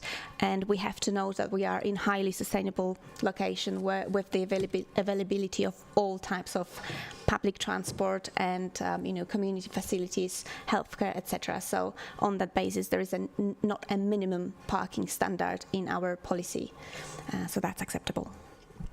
I don't think it says a minimum. Did you want to come back, Councillor Palmer? Yeah, I don't think our parking standard says a minimum. It does say advisory in town centres, 1 space per unit. That's not a minimum standard. There's nowhere that says we should have a minimum standard. I'm just a bit concerned. Yes, I think the report does sum it up quite well. Yes, it is a sustainable location unless you work in Maidstone, and it's very hard to get there. So there are issues. The bus service isn't the best, and I think are we creating a problem right in the middle of the town with the number of parking spaces? I have a bit of unease on that, to be quite honest. I appreciate you say there's 50, but I think there's a difference. A lot of people may travel in by train to work. They may walk into the office. I believe some of the car parking spaces being taken up already. Did it have 50 car parking spaces already, or was there a limited parking there for the office use already? And you just look at it and saying because of the number of staff who work there, that could be 50 vehicles. But there's a difference between going into the office to work and living somewhere 24/7. And I'm not sure 4 parking spaces is sufficient. Do you wish to clarify anything, Joe? I can add a comment just to explain a little bit of reasoning as to how I arrived at that decision. Of course, all the points you're raising are very important points to be considered as part of this decision-making process. Of course, that's correct, and I think that is a matter as part of the future occupiers that will have to balance. You do have to consider as a future occupier where you prefer to live, whether that's highly sustainable locations such as that town centre and perhaps having all the facilities at the doorstep at the cost of living car-free, or whether you prefer to have a housing in more suburban location where you will have that parking provision being 2-3 spaces, but you'll have to drive and commute to access those facilities. So, as part of the wider housing need, we're catering for a wide variety of homes. So that's what it is. Okay, Councillor Harrison. Thank you, Chair. On page 49, NHS contributions, I would like to propose an amendment to the little box that says towards refurbishment, reconfiguration, facilities, equipment and or extension of existing general practice, etc., etc., etc. With another hat on, I am in discussions with the officers and the NHS about more flexible use of NHS contributions. I think the rules that they're using at the moment, I think NI put in place, and it's about time they were updated. And from previous discussions with officers on such things as play area 106s, I was told that it's up to you as members to decide what it is you want. And then we put it in, and if they ain't happy, they can negotiate. But because they have such rigid rules, sometimes it's lastminute.com when the money's spent. And I think because because you're supposed to use 106 for mitigation, it should be mitigation for the things that people need. So that's my proposal. Thank you, Chair. So could you specify what it is you'd like us to vote on? In 5.5, where it says in the box mitigation project, it says towards refurbishment, comma, reconfiguration, insert, comma, facilities, comma, equipment, and then continue and stroke or extension of existing general practice. So you are in effect inserting 2 words and 1 comma. Thank you. Would that be okay, Joe? Or Paul? I mean, the thing is about the contribution from the NHS. Obviously, they've directly requested that, and they've done that on the basis of what their need is and what their requirement is to mitigate this development. I mean, I don't think we could sit here and, as officers, I don't think we could sit here and say, oh yeah, that's definitely okay for us to include, or to agree to include it. I think it's something that we could include as a discussion point with the NHS as to whether they'd be open to amending that wording in that way. Is there a specific condition relating to this? It's contribution. 5.5 is a paragraph number. Page. Have you got pages on yours? Page 49. Yeah. Yeah, I've got that. I'm just wondering if it was in any of the conditions. If we were changing the wording of this, we would need to change any conditions. But you don't need to, Joe. Chair, so that wording and financial contribution is secured through Section 106 agreement, not condition. Okay. Do you wish to pursue your proposal, Councillor Harrison? Chair, over many years I've sat on this committee and I've been told, yeah, well, you didn't agree in a 106, so it's bad luck, it's too late. That 106, yes, we have professional officers who give us their opinion on what to write for play areas, parks and open spaces, and Uncle Tom Cobley as well. As I said, the rules that the NHS use for the 106s, for example, what we would deem to be capital expenditure, they say, oh no, that's revenue. So you might have £100,000 piece of kit, which we would deem to be a capital expenditure, and they say, oh no, that's revenue, so it can't be spent out of 106. Because, as I say, I think that they're following the rules that Nye set down when he started. So, okay, if you won't, it's a bit like the Titanic. No, I better not say the Titanic. It's a bit like a supertanker. It takes so long to stop and then change direction. In the meantime, we're wasting all this money that could go towards helping our residents. Okay, I can't see any harm in including 2 extra words if the NHS don't want to negotiate on that behalf. That's up to them, but I see no harm in us giving them that extra flexibility. So I'm happy to second your proposal, Councillor Harrison. Does anybody wish to speak on that? Councillor Clark. Yeah, thank you, Chair. I'm actually fully behind that amendment. Because when you look at the amount of money that they've asked, £16,500, however many surgeries they decide to spread that over, that's going to be next to nothing. So if we can get it spent on, get the whatever they call themselves now, the ICBM or whatever it is, if we can get them through negotiation to spend it on equipment, rather than trying to say, oh, we want it for refurbishment, this, that and the other. I think that's a damn good idea, and I'll be voting for the proposal or the amendment. Okay, those in favour of the amendment? Yeah, go on, Councillor Hunt. Thank you. I agree with it too, but obviously there's still going to need to be some discussion with officers and the NHS over this, but if they don't like it, then obviously they'll have to come back and ask us to change it. But if this is the case, then when other applications come forward with this same thing, I think the wording should be changed in all of them, and maybe officers just could have that discussion with the NHS so we don't have it come up again next time. I think that's generally supported. Okay. So on that basis, those in favour of the amendment, please show. That's unanimous.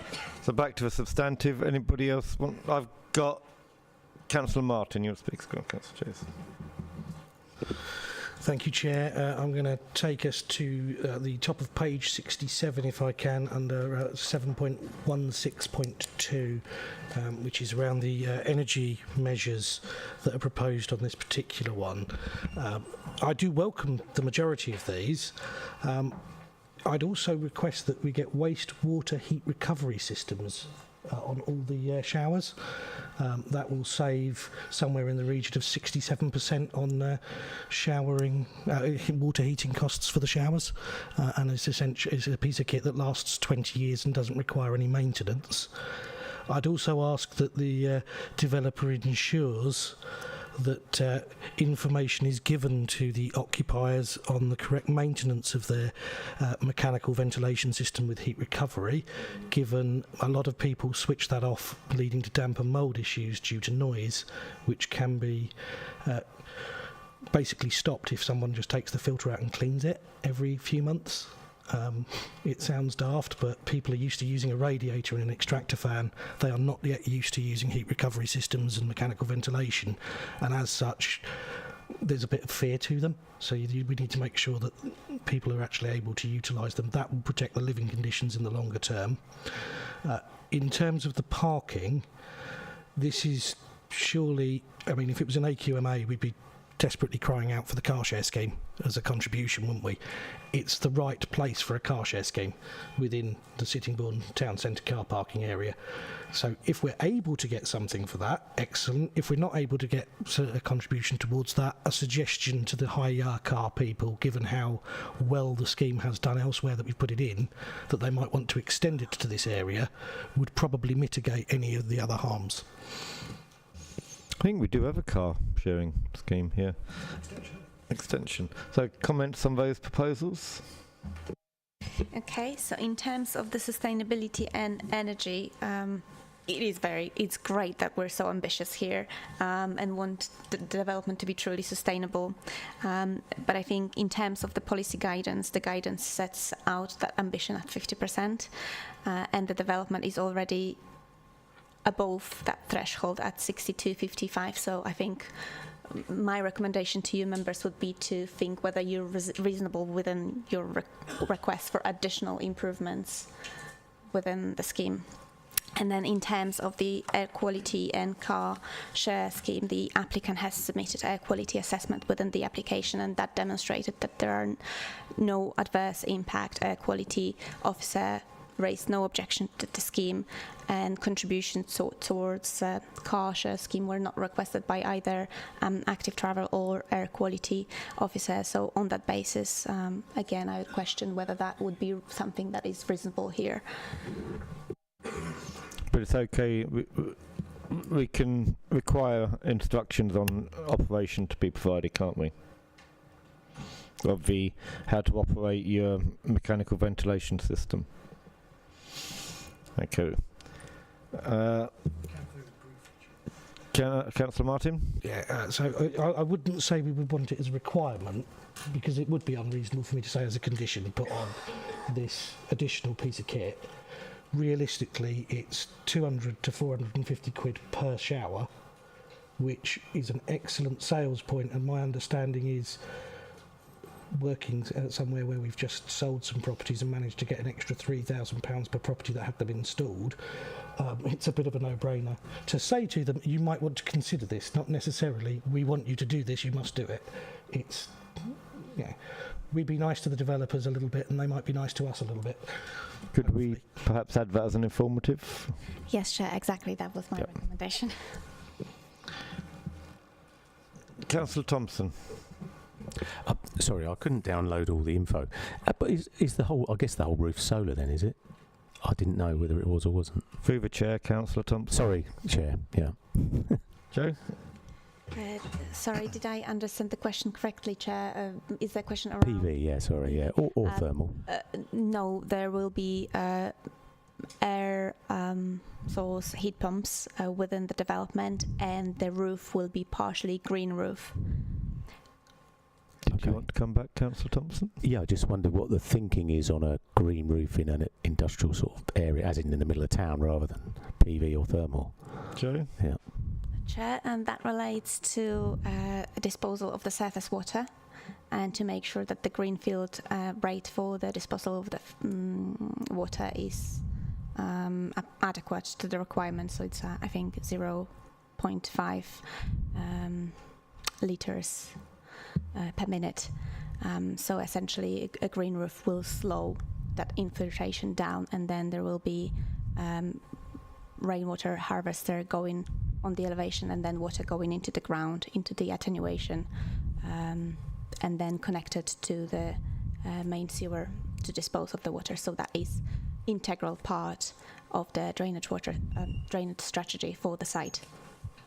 Okay, thanks. And just the other little point, is that all right? On the 4 parking spaces, are they allocated EV only, or are they allocated anything, ICE also? Joe? Okay, so the condition 21 that is recommended to go within any future decision notice requires 4 EV charging points. So every single parking spot that is proposed to be for residential use will be equipped in EV charging points. Okay, Councillor Jays. Councillor Clark. Thank you, Chair. Through you, just for information for Councillor Martin, there is the car share scheme in Sittingbourne. I opened it when I was mayor. I believe there are 3, possibly 4 cars at the moment.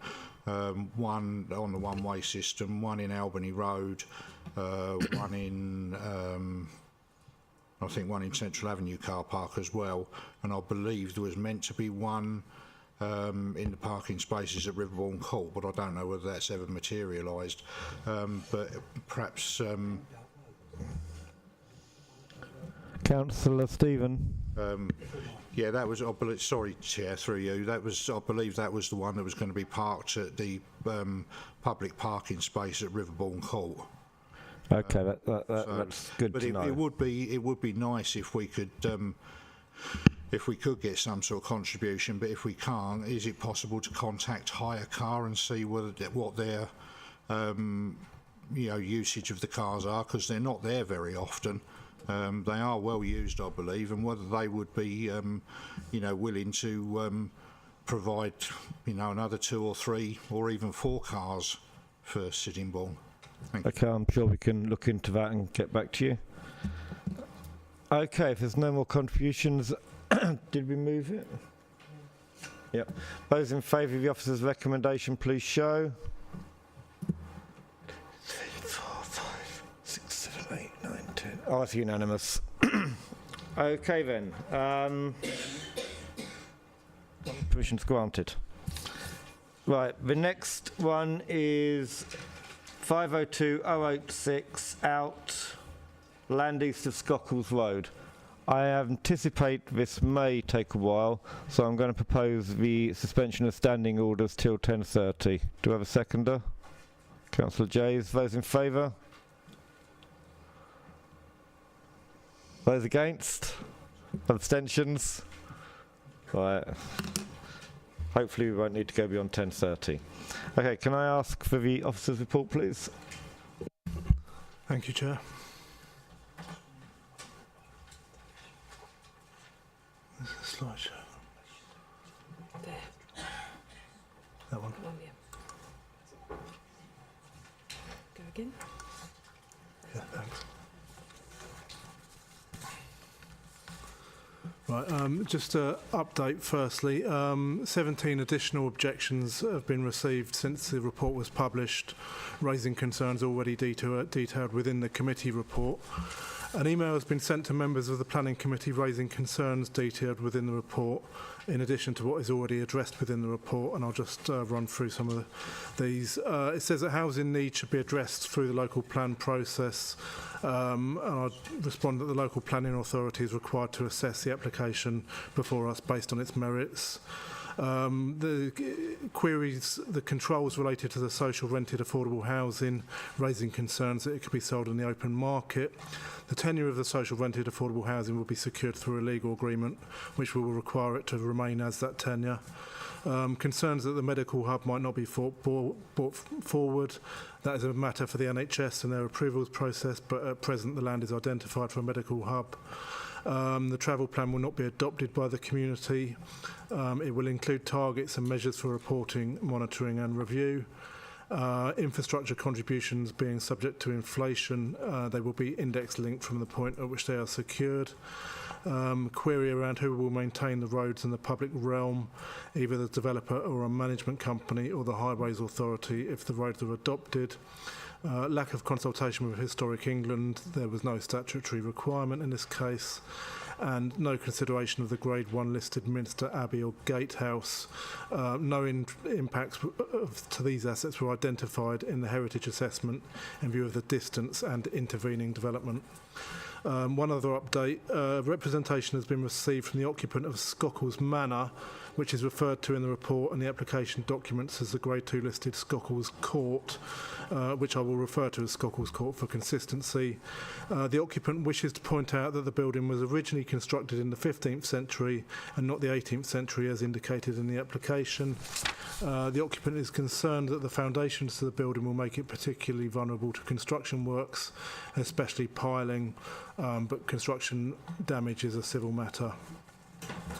The site presently comprises undeveloped greenfield land in, there's the site location plan there, and there you can see aerial photograph of the site.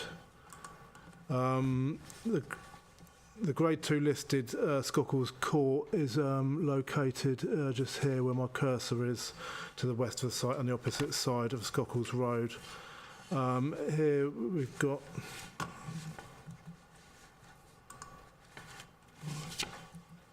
this is a photograph looking northeast across the site from Lower Road with the neighbouring site in the foreground. Here's a photograph from the northern end of the site looking south, and here's a photograph of the site from the southwest corner of the site. And this is the illustrative master plan.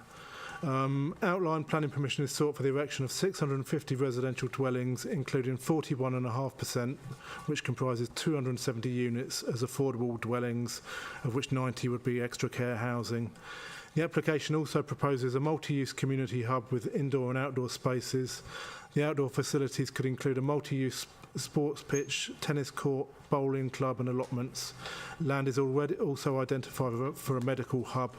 A substantial soft landscape buffer along the eastern and southern boundaries of the site to mitigate landscape impacts, as well as tree planting and soft landscaping throughout the site, which is intended to better integrate the development with the wider landscape. The application seeks detailed approval of access arrangements, and there will be 2 vehicular accesses into the site. The primary access, which is this one down here, would be via a new roundabout on Lower Road. The second access will be provided from the Thistle Hill Way, Scocles Road roundabout, which is up here. A spine road would run north-south through the site. Off-site highways improvement works are proposed to Lower Road, Barton Hill Drive roundabout and the A249 Sheppey Crossing Lower Road roundabout. Footways and cycleways will be provided to link the development to the built-up area of Thistle Hill to the west of Scocles Road. The applicant has agreed to fund a shared-use footway cycleway from the junction of Lower Road and Thistle Hill Way through the community woodland to the junction of Lower Road and Scocles Road. A new bus service is proposed with a route between the application site and Tesco in Sheerness. The scheme takes a landscape-led approach which seeks to mitigate the impacts of the development in landscape terms. The application is accompanied by a landscape visual impact assessment which identifies some moderate adverse impacts in landscape terms from several viewpoints in the locality. Accordingly, it is considered that the scheme will give rise to a moderate degree of harm in landscape terms and accordingly conflict with local plan policy. In terms of heritage impact, there will be harm to the agricultural setting of Scocles Court. The farmhouse originally benefited from a rural setting, however housing development has taken to the south, north and west of the site. The Council's Heritage Officer considers that a medium level of less than substantial harm to the setting of Scocles Court would occur. Some mitigation is proposed through open space opposite and a Heritage Interpretation Board. However, the identified harm must be weighed against the public benefits of the proposal. In highways terms, no objections are raised by National Highways and KCC Highways, subject to securing measures to deliver transport improvements and mitigate the impacts of the scheme. It is considered that the site could accommodate a development which is acceptable in terms of the living conditions of both future occupiers and the occupiers of existing nearby residential properties. The scheme is considered acceptable in relation to relevant technical planning matters. The site lies adjacent but wholly outside of the settlement boundary for Minster in the open countryside. Accordingly, the application is in conflict with local plan policy and will therefore result in disbenefits arising from that conflict. The Council is presently not able to demonstrate a 5-year supply of housing and accordingly the tilted balance is applied. And the defined boundary around Minster is not afforded full weight. The erection of 650 dwellings, including 41.5% affordable housing, would contribute significantly towards addressing the borough's lack of a 5-year housing land supply, whilst addressing a pressing need for affordable housing, which has arisen from a historic lack of delivery on the island. The proposed housing and affordable housing is considered to represent a benefit which should be afforded substantial weight. Benefits arising from employment and economic activity and transport improvements are afforded moderate weight. Limited weight is attributed to community infrastructure, open space and sports facilities, ecology and biodiversity benefits, the design and appearance of the scheme, sustainability and carbon reduction and local finance considerations. The medium level of less than substantial harm to the setting of the Grade 2 listed Scocles Court would be outweighed by the public benefits. The benefits identified are considered to substantially outweigh the identified moderate degree of harm. Accordingly, the proposal is considered acceptable and it is recommended that planning permission be granted subject to conditions and the prior completion of a Section 106 agreement. Thank you. Thank you. Can I ask Alan Doughty to speak?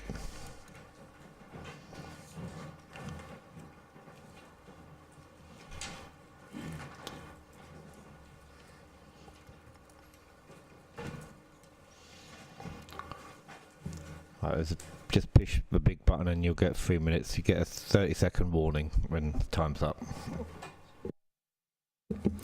Good evening. My name is Dr. Alan Doughty and I'm here to represent the residents of Scocles Road, its local community and many from across the Isle of Sheppey. I urge you all to consider the recent email from my wife, Mrs. Jenny Doughty, alongside her letter on the planning portal which highlight in detail the numerous failings associated with this proposal. Here, I shall highlight the two most serious issues, neither of which have been adequately addressed or suitably mitigated. The transport assessment dated 25th of April 2022 does not even include Scocles Road, as it's classed as a rural road. The fact in isolation is significant, showing that it's wholly unsuitable for an extensive increase in its use. It's winding country road without pavements for much of its length, where vehicles regularly have to stop and slow to allow each others to pass. The concern is not limited just to construction traffic, as it should also be borne in mind that residents living to the north and west side of the development are likely to continue to use that route due to the design of the estate. It's mind-boggling that a proposal can be considered when 50% of the road infrastructure that will be accessing that development has not even had an assessment. If we consider the remaining 50% that has had an assessment, there are significant shortcomings.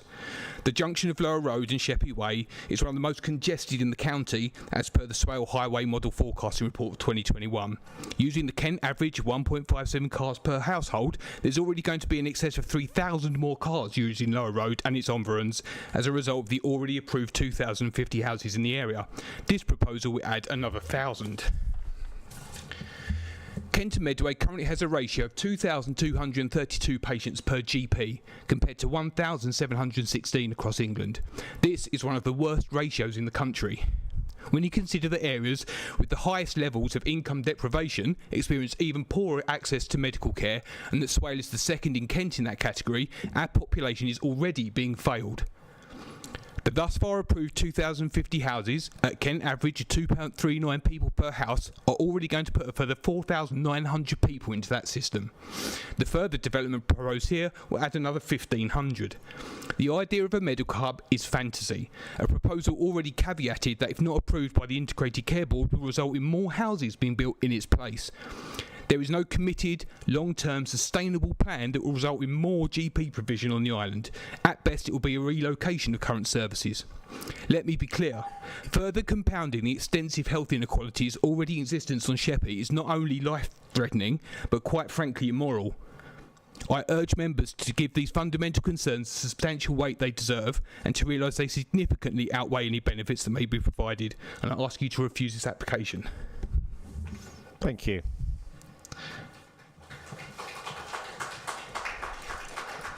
Can I ask Simon Kite? Thank you.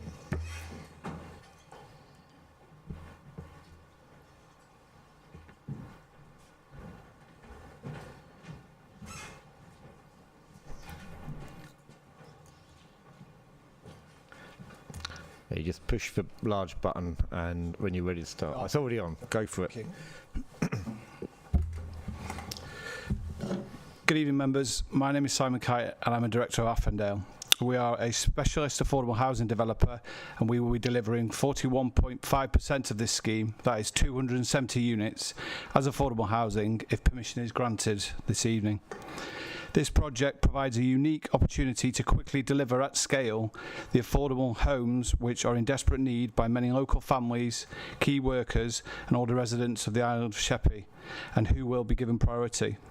This project gives those people the chance to live in a decent and affordable home, close to essential services and free from the fear of unaffordable rents and displacement.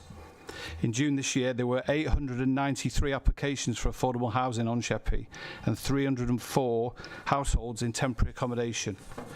Therefore, as part of our plan application, we will be delivering 100 social rented homes for low-income families and 80 shared ownership homes for those making their first steps on the housing ladder. We will also be delivering 60 social rent extra care apartments and 30 social rented extra care bungalows, which reflects the needs identified by Kent County Council and care commissioners. That means that despite the zero affordable requirement in the local plan, we will be delivering 41.5% of this scheme as affordable, and our development partners will be utilising Homes England grant to partly subsidise delivery. In total, the affordable housing delivery alone will represent over £60 million worth of investment in social infrastructure on the Isle of Sheppey. This scheme makes a positive, long-lasting impact for hundreds of local people by giving them access to high-quality and tenancy-secure affordable homes. In summary, between the scheme and other housing projects in the district, this is not only a scheme that we are delivering significant amounts of affordable housing, but a commitment to deliver those affordable homes in the first phase of construction. This means we can quickly address the chronic shortage of affordable homes and also make a speedy and significant contribution to the Council's 5-year land supply, whilst reducing the financial burden of temporary accommodation in Swale. I ask of the committee to please consider the substantial positive benefits to this scheme and approve the application this evening. Thank you.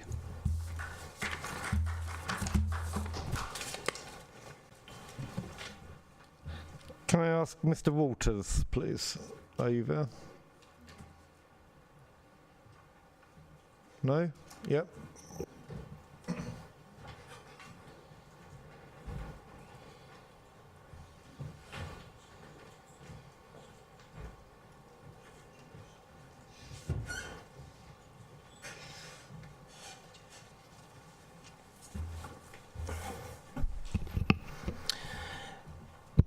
Thank you, Chair. My name is Richard Walton. I'm a Director of Broadgrove Planning and Development and the agents on this application. We've been in discussions with the planning officer on this application for 2 years, and I'd like to say the positive engagement has addressed a number of issues over this time, resulting in a comprehensive report recommending approval this evening. The officer report sets out in detail the key issues around the relevant out-of-date local plan policies, lack of 5-year housing land supply. It also gives a robust assessment of the planning balance. Members will have seen numerous speculative applications where the policy position is like this. Members of this committee need to be aware this isn't a speculative application. You've heard already, contracts are in place to ensure, should planning permission be approved this evening, the first phases of delivery will be affordable. With regards to affordable housing, the facts are clear and indisputable. Swale declared an affordable housing emergency in April 2024. Swale currently has the largest amount of people in temporary accommodation in Kent. The council's total net spend on temporary accommodation forecast to be circa £4.5 million, up from £2 million just 3 years ago. In June this year, there were 893 applicants for affordable housing in Sheppey and 304 households in temporary accommodation. This position is exacerbated on the island due to the local plan policy position of 0% affordable. This will provide 41.5% of 270 units here to meet this need. The applicant has agreed conditions that would shorten the delivery timescales to ensure that we do this at the earliest stage possible. In conclusion, the planning merits and policy arguments have been clearly set out in favour of this application. I would urge members to consider the needs of those local residents that require affordable housing and look at the infrastructure benefits of these proposals. As set out in the officer report, the substantial weight to be afforded to these proposals in the current policy position demonstrates why this evening you members have an opportunity to quickly improve your 5-year land supply position with this scheme, with the relevant infrastructure. Take steps to meet that self-declared housing emergency. Reduce rising council costs on temporary accommodation, and probably most importantly, support those most in the most severe need of housing. Thank you very much for your time this evening, members. Thank you. Can I ask Parish Councillor Jill Stimpson to speak, please?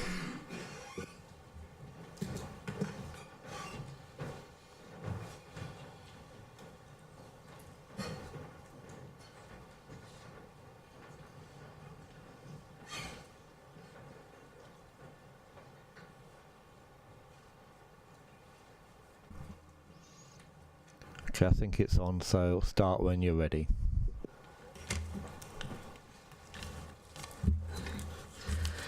This site, already deemed unsuitable by Swale, lies outside of the built-up area and would place unprecedented pressure towards East Church Village by the loss of a countryside gap with little regard to local residents' well-being or loss of displacement to a prolific natural wildlife habitat. The site will place unsustainable pressure on Scocles Road, which has no footpath along its length, poor visibility and dangerous bends.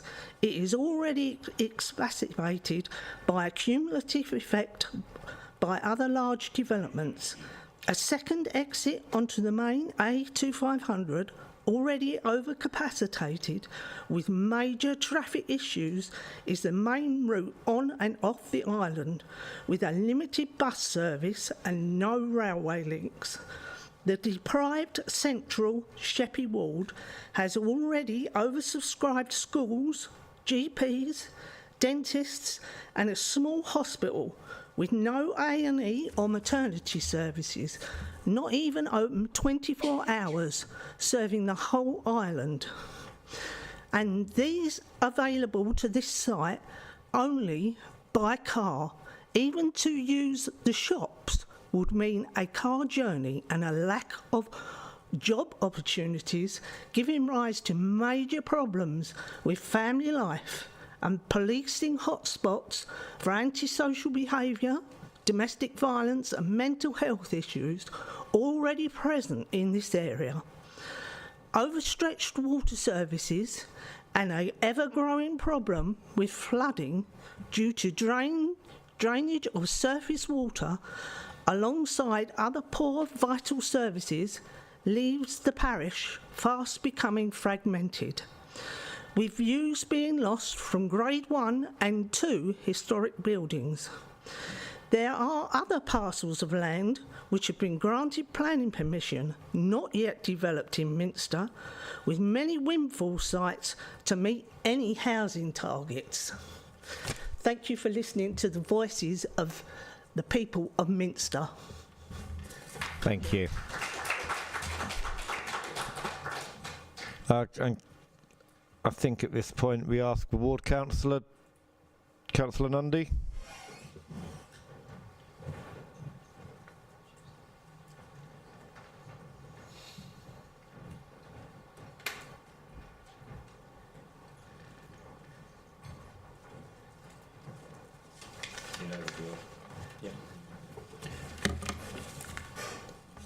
Thank you, Chair. I've been contacted by a number of residents regarding this development. They are all very unhappy with the proposals, and I have to say that I wholeheartedly and completely agree with them. The first concern I wish to raise is the location of the development. So it sits within an area of land that is clearly open countryside, green fields that could be used for agricultural purposes that would enhance the bucolic setting. Building 650 homes on this site will not add anything to the visual amenities of the area. It would destroy the local scenery, it would destroy the local wildlife, and it would further add to an area that already has an over-intensive level of development. I believe the application goes against the national planning policy framework, in particular paragraph 180 A and B, because it's in a countryside setting and it really, there shouldn't be development there. I also think that 186A, I don't believe that the risks to biodiversity can be mitigated, as this is such a large-scale development. And I'd also argue 186B, because this development is very close to Elmley Nature Reserve, which is an SSSI, and this will cause further cars coming onto the island, which will add pollution and could potentially actually negatively impact that SSSI. Moreover, members, Bearing Fruits 2031 states the following on policy ST3 page 49. At locations in the open countryside outside the built-up area boundary shown on the proposals map, development will not be permitted unless supported by national planning policy and able to demonstrate that it would contribute to protecting and, where appropriate, enhancing the intrinsic value, landscape setting, tranquility and beauty of the countryside, its buildings and the vitality of rural communities. Well, this development sits outside that built-up area boundary. It is clear that this development will not add anything to the intrinsic value, anything to the landscape setting of this area, and as I've already said, it will actually do the opposite.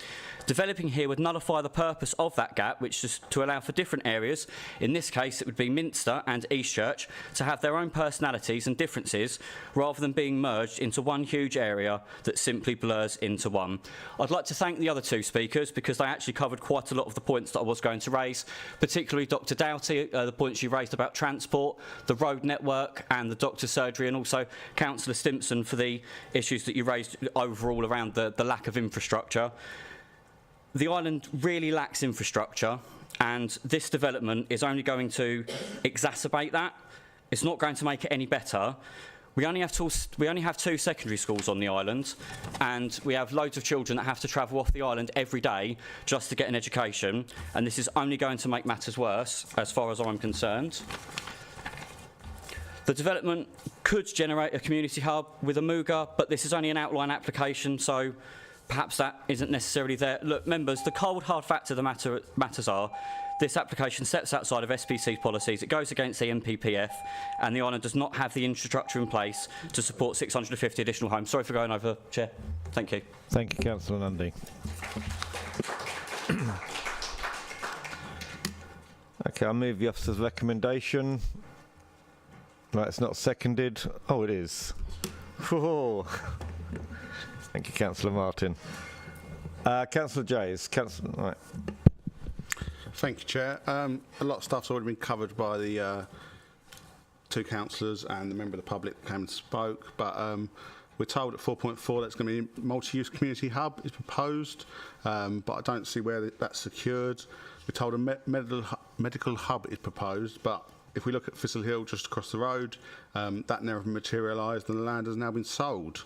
Likely we'll be listening to that come forward as flats in the near future. It a bit like the Barton's Hill application, which was all if, buts and maybes. This could be possible. So that's subject to a stage 3 integrated care board appraisal process. I wonder how far they've got with that. I think we should be securing the community centre at this stage. I think there's a problem with off-site highway works. I think we need to increase. We need some more to look at that again. As has been said, Scocles Road isn't wide enough for 2 cars. Especially, there's plenty of coaches taking the school children to school that go along there. It's rather hairy as you see a coach fly around the corner at you at speed in the middle of the road. What I haven't seen mentioned, as there's been no reports on Scocles Road, is the footpath on Scocles Road. It's barely 30 centimetres wide in places. That's not wide enough for a wheelchair or a buggy. But yet the application talks about walking and cycling and less use of the car.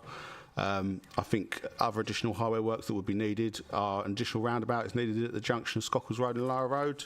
Although we've got one just beyond, this is an accident black spot at the moment. Every fortnight we see accidents in the location, and it won't be long before we see a death in this location. The applicant also agreed to fund a shared cycle path through Thistle Hill Woodland. Will this be lit? Because ZS10, the footpath that links to Thistle Hill, is currently lit, and if we expect people to be cycling through here at all hours of the day and night, I think we should be trying to condition that that's lit. I want to highlight to members some of the public comments. 5.2, harm to landscape, harm to rural characteristic. ST3, Scocles Road currently formed a clear edge to build up area, and the site functions as a countryside gap between settlements. The site was previously dismissed as unsuitable for resident development. We've got increased pressures on inadequate infrastructure and services, including road and health facilities, lack of youth facilities. When we look at the Section 106 contributions, there's no mention from KCC of youth clubs, whereas that's something we used to see. I just wonder why that isn't there, Chair. And especially when we look at the next door estate, Thistle Hill, which is overrun with antisocial behaviour that police are unable to get on top of, have never been able to get on top of. Other comments from public: increased traffic and congestion, harm to the Grade 2 listed Scocles Court. They've commented the planning and decision-making process is flawed. Well, we all know the NPPF is a developer's charter. Mentions inadequate community consultation.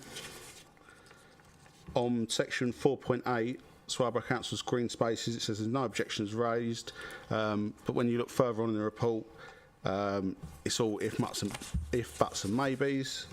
It doesn't mention at 4.8 about playgrounds and open spaces. We've been asked to approve access, but we haven't got the full traffic plan. I think this is something that we should be looking at outline. If we move on to KCC highways at 4.13, KCC raised no objections. Of course they don't. They never object. In fact, their officers are not allowed to object to planning applications. They're not allowed to put the council at risk of costs. KCC said that this application will provide overall betterment.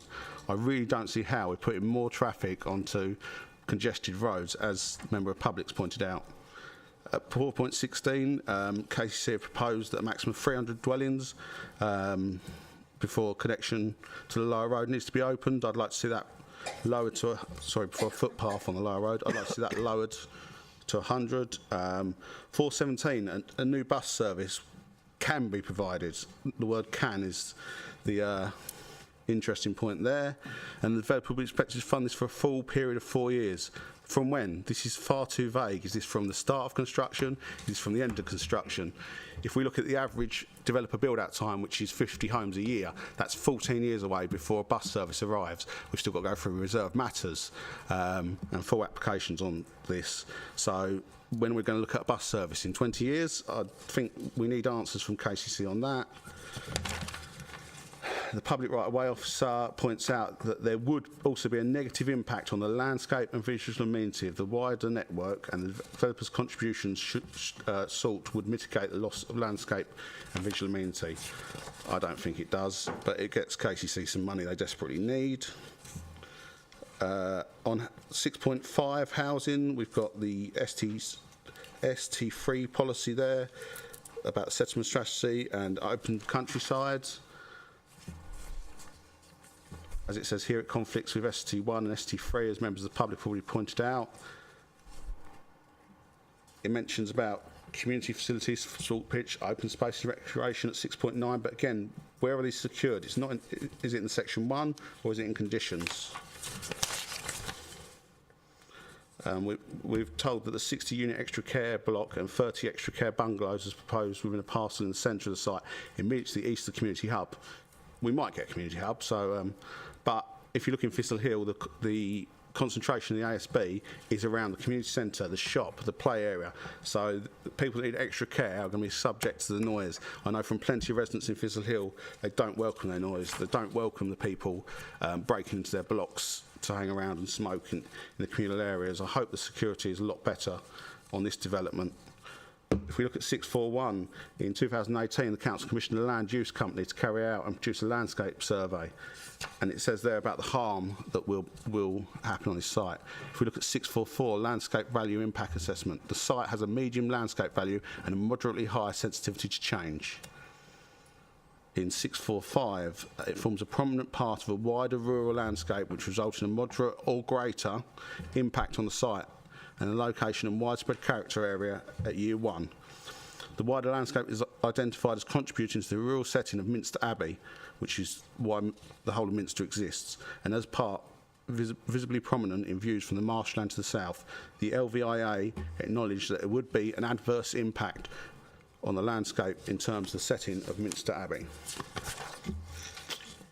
At 662, the decision, I think us as decision makers need to read this. The decision makers need to ensure that they give considerably important weight to any harm to the significance of a designated heritage asset and ensure that the more important the asset, the more weight that is given to the harm in the balance exercise. And it's concerning to hear that Sheppey Court was mislabelled as 18th century rather than 15th century. At 6.101, the NPPF also states that developers should only be prevented or refused on highway grounds if there would be an unacceptable impact on highway safety or the residual cumulative impact, I'm not the only one to struggle with that tonight, on the road network would be severe. As we've heard, there's over 2,000 homes planned for this area, all east of the Lower Road, Cowsted Corner Junction. As has been mentioned, Hart Farm development slips, Land North Film Lane. I don't think the report mentioned Plover Road and Barton's Hill Drive. As said, a footway is going to be provided, but this needs to be lit. And it says the applicant has indicated a willingness. Well, we see applicants very willing when it comes to planning applications, but then we see them come cap in hand to us later on and go, we can't afford that. But more on that when we get to the section 106. And this is subject to confirmation of land ownership. We own that land, so I hope as a council we don't need to further look who owns that land at any cost. The transport assessment says at 6.016 this will increase congestion on the wider highway network. I've mentioned about 4 years from when with the buses. I think it should be occupation of the 100th dwelling and then from 4 years from completion. I'm going to return to more on that on the conditions. On the open spaces and sport and recreation at 6.124, again, I don't see this secured. Is this secured by conditions? The condition 50 is far too vague. We are actually up there under-delivering on our policy, which I strongly disagree with. And I think they can do better. As Councillor Harrison has sat here before and told us, you don't need to take the first offering from the developers. You can send them away again to do better. As happened at Sheppey Court, in halfway, that poor developers couldn't afford any contributions to play areas and other items. Play areas never succeeded, but they managed to suddenly stump up 50% of the contributions they should have made. It mentions at 6.125 there's a surplus of natural and semi-natural green spaces. This is not surplus. This was to offset the harm and development that was Thistle Hill. It says that this is close. What is being offered by the developers is close to meeting our requirements. It is not close enough. That is our policy. That is our red line. they can do better. I want to ask the officer, when we're looking at the developers' contributions, what letter are we going off of? Because there's 2 different letters from KCC, and the latest one doesn't mention half of these charges, which is really disappointing. In the first letter, it mentions about the money going to Sheppey or Highstead or Baldon, but in this report, it says it will go to Baldon or Highstead. It's got no requirements for primary school or primary school land, but yet on one of the KCC letters, they asked for it. Special education provision, it mentions it'll be in Swale District. I want to say that should be spent on Sheppey. If the impact is on Sheppey, then the money should be allocated to Sheppey. Special educational needs land, again, it says it doesn't say where it's going to be spent, but again, it should be on Sheppey. Integrated children's services, again, should be spent on Sheppey. In fact, should be spent at Seychelles, but we'll hear more about that in a few weeks' time, whether KCC cut that. Library services, it shouldn't say including at Minster, it should be exclusively at Minster. Further on the developers' contributions, pedestrian link, it says best endeavour. That's too woolly for me. Developers, it's the if, buts and maybes we get. On footway and cycleway, it says they'll contribute towards the construction of a multi-use path. I don't want them contributing towards it. They should be paying for it all, and it should be lit. Bus services, again, I think we're too wishy-washy. That needs to be better secured. The last application we looked at, application 2.1 on the agenda, it had a draft section 106 agreement on the planning portal. This application doesn't. So all we have to go by is what's in this report. There's no mention of youth work in this section. Why not?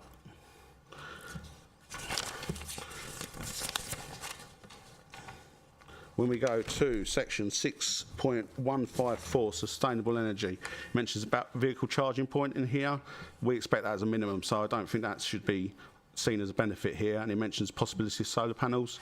I think this should be conditioned now. They can do all sorts of other things, but if we get solar panels on homes when they're first built, it's cheaper in the long run. It's included within your mortgage, and it's also a sales pitch that developers should be looking to bring forwards. You'll be pleased to know I'm nearly at conditions, Chair.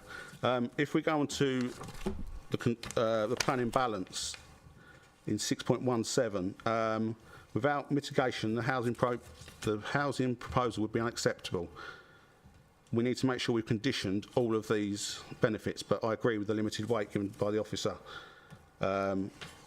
On employment and economic activity, the officer gives it moderate weight. I give it limited weight. It's short term.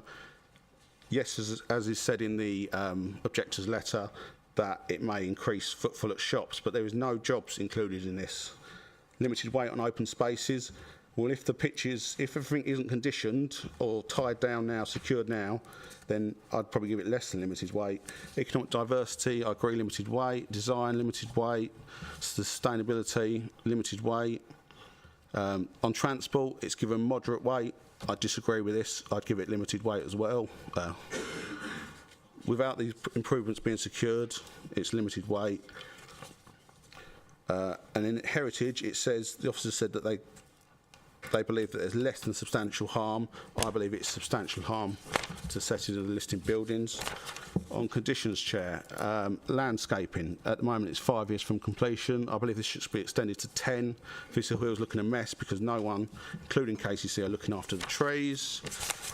Condition 19, impact of pile driving. Are we expecting pile driving? I know we've just been told that it's a civil matter if it affects the listed building, but I think that gives the listed building point more harm if we're expecting pile driving, and therefore we're expecting an effect on the listed building. And that I don't think was considered by the heritage officer, but he's not here to answer that tonight. Highways work, condition number 24, it says no more than 300 dwellings should hereby be occupied. I'd like to propose that's changed to 100. On condition 25, prior to the occupation of any dwelling, I'd like to delete the words access from Scocles Road.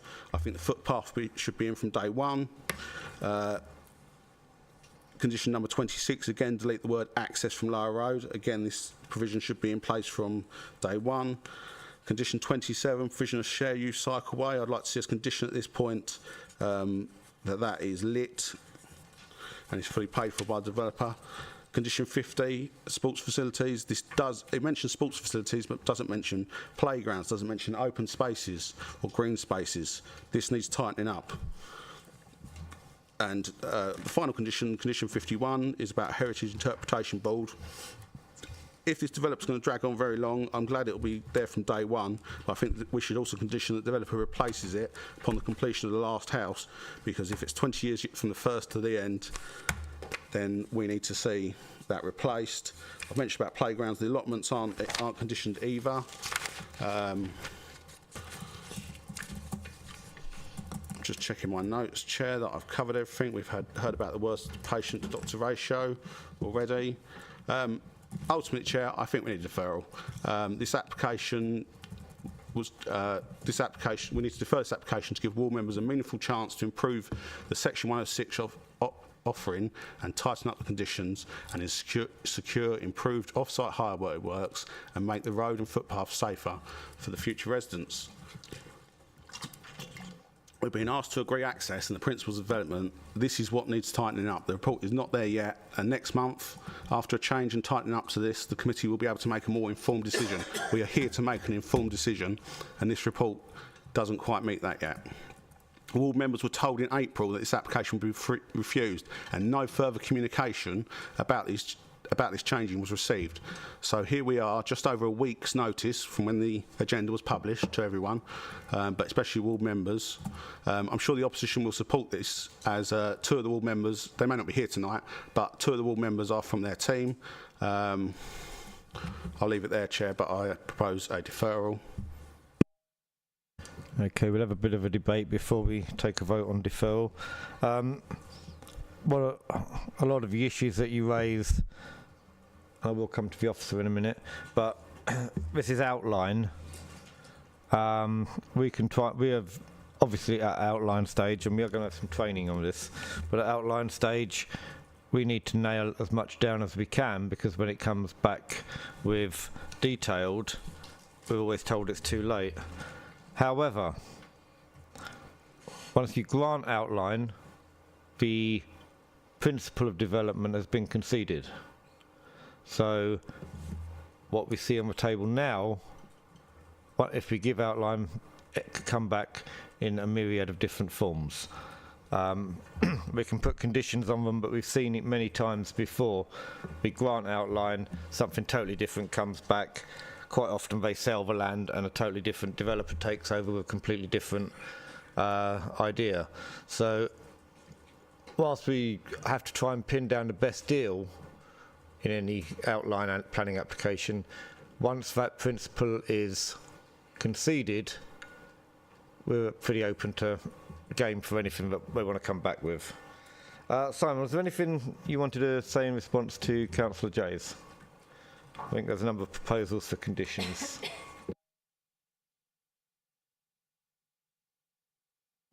I mean, we can obviously tighten up some of those conditions, as you suggest. Some of those points, I would need to speak to the applicant because to seek their agreement on the planning obligations. But we can review some of those points in terms of the conditions and what they were securing. I'd point out that the community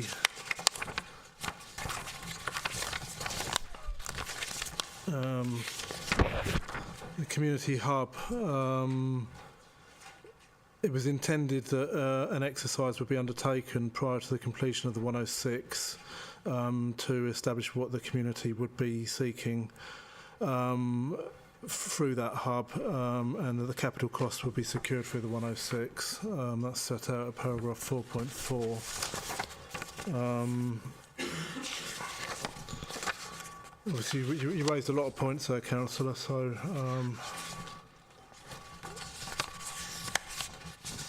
do you want to identify specific points that you'd like me to come back on? I think we can do that for a deferral, and ward members meet with yourselves, KCC, the developer, anyone else who wants to come. Okay, that'd be a matter for the committee. There's a couple of things I'd like to clarify, because we heard a lot about how quickly this can be done, how it could quickly meet our 5-year housing supply, and yet this is only outline. There's got to be a detailed submission at some point, which is probably going to take quite a while to go through the system. 4.16, the proposed roundabouts onto Scocles Road and Lower Road are considered suitable for access to the development, although use of the Scocles Road roundabout should be restricted to serving a maximum of 300 dwellings only until the connection has been made through to the proposed Lower Road roundabout. Would that require negotiations with KCC on timings? Because I know that from other developments, these tend to lag behind somewhat. Yes, 4.16. That's KCC Highways comments. I don't have those in front of me. Okay. What the point what I'm asking is, how long is it, given that we've heard it's ready to go and this can be up very quickly, we haven't got a detailed plan before us, and there needs to be a connection to the Lower Road roundabout, a proposed Lower Road roundabout. That's not going to be quick, is it? Well, I mean, that would be that would be for KCC to address. But I would point out that condition 2, in terms of the reserved matters, which seeks to secure the reserved matters no later than 12 months, beginning with the date of the grant of outline permission. So the applicant has indicated that they would be bringing forward the reserved matters quickly, that contracts are in place. And so that would secure, or go some way to securing those that expedited timescale. Okay, can you confirm with me, because it's KCC Highways are saying it should be 300 dwellings. On condition 37, it refers to 326 dwellings. Right. These conditions were requested by National Highways. And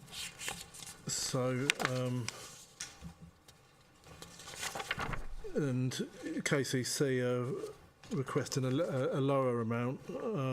But we've gone with the higher amount. Yeah. Why is that? We normally jump when KCC say jump.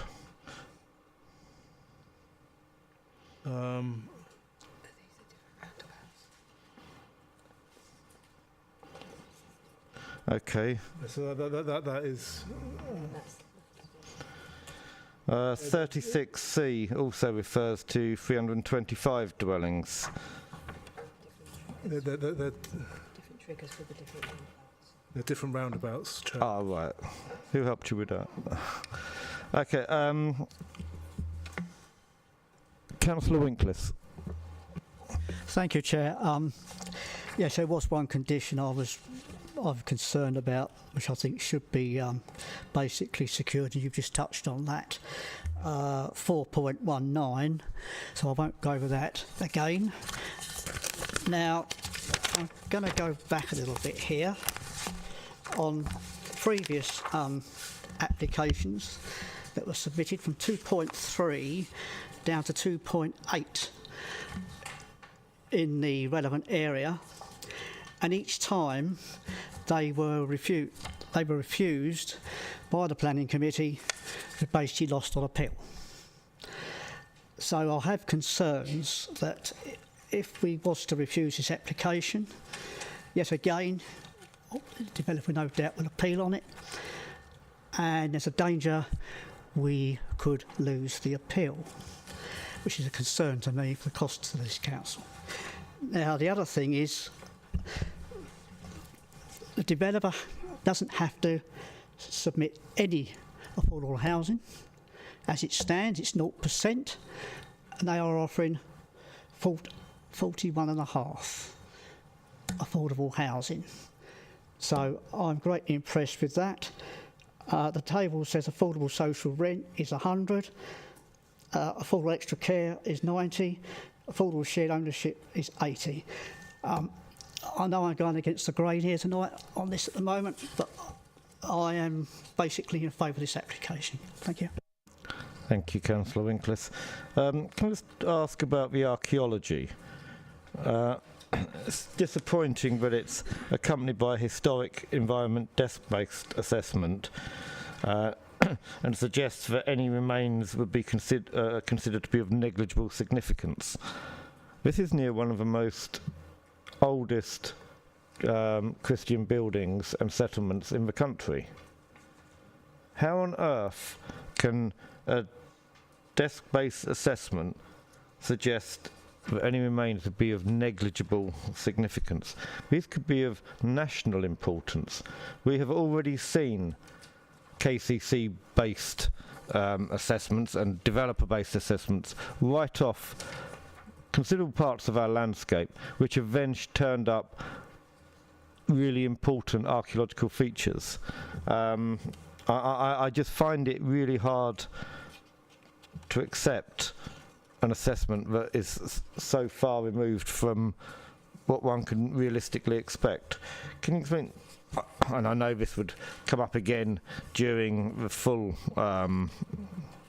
application, but we need obviously to get it tied down now, because otherwise it'll be impossible later. But I would like to see serious ahead of development trench research in this site. What were you proposing? Well, I mean, I would note that the KCC archaeological officer has reviewed the desk-based assessment and is satisfied with a condition that would secure an appropriate programme of archaeological investigation and any necessary mitigation. So that is the standard condition that is sought on most applications for sites with archaeological interest, and that would secure the investigation and mitigation for any archaeological artefacts on the site. Yeah, it is standard, and it has proved to be quite inadequate under usual circumstances.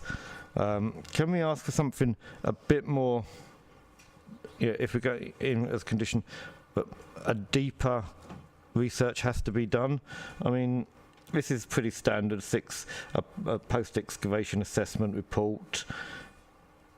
We have to start off with the basis that there's a high potential for finds to be there, and that needs to be incorporated within any archaeological mitigation work.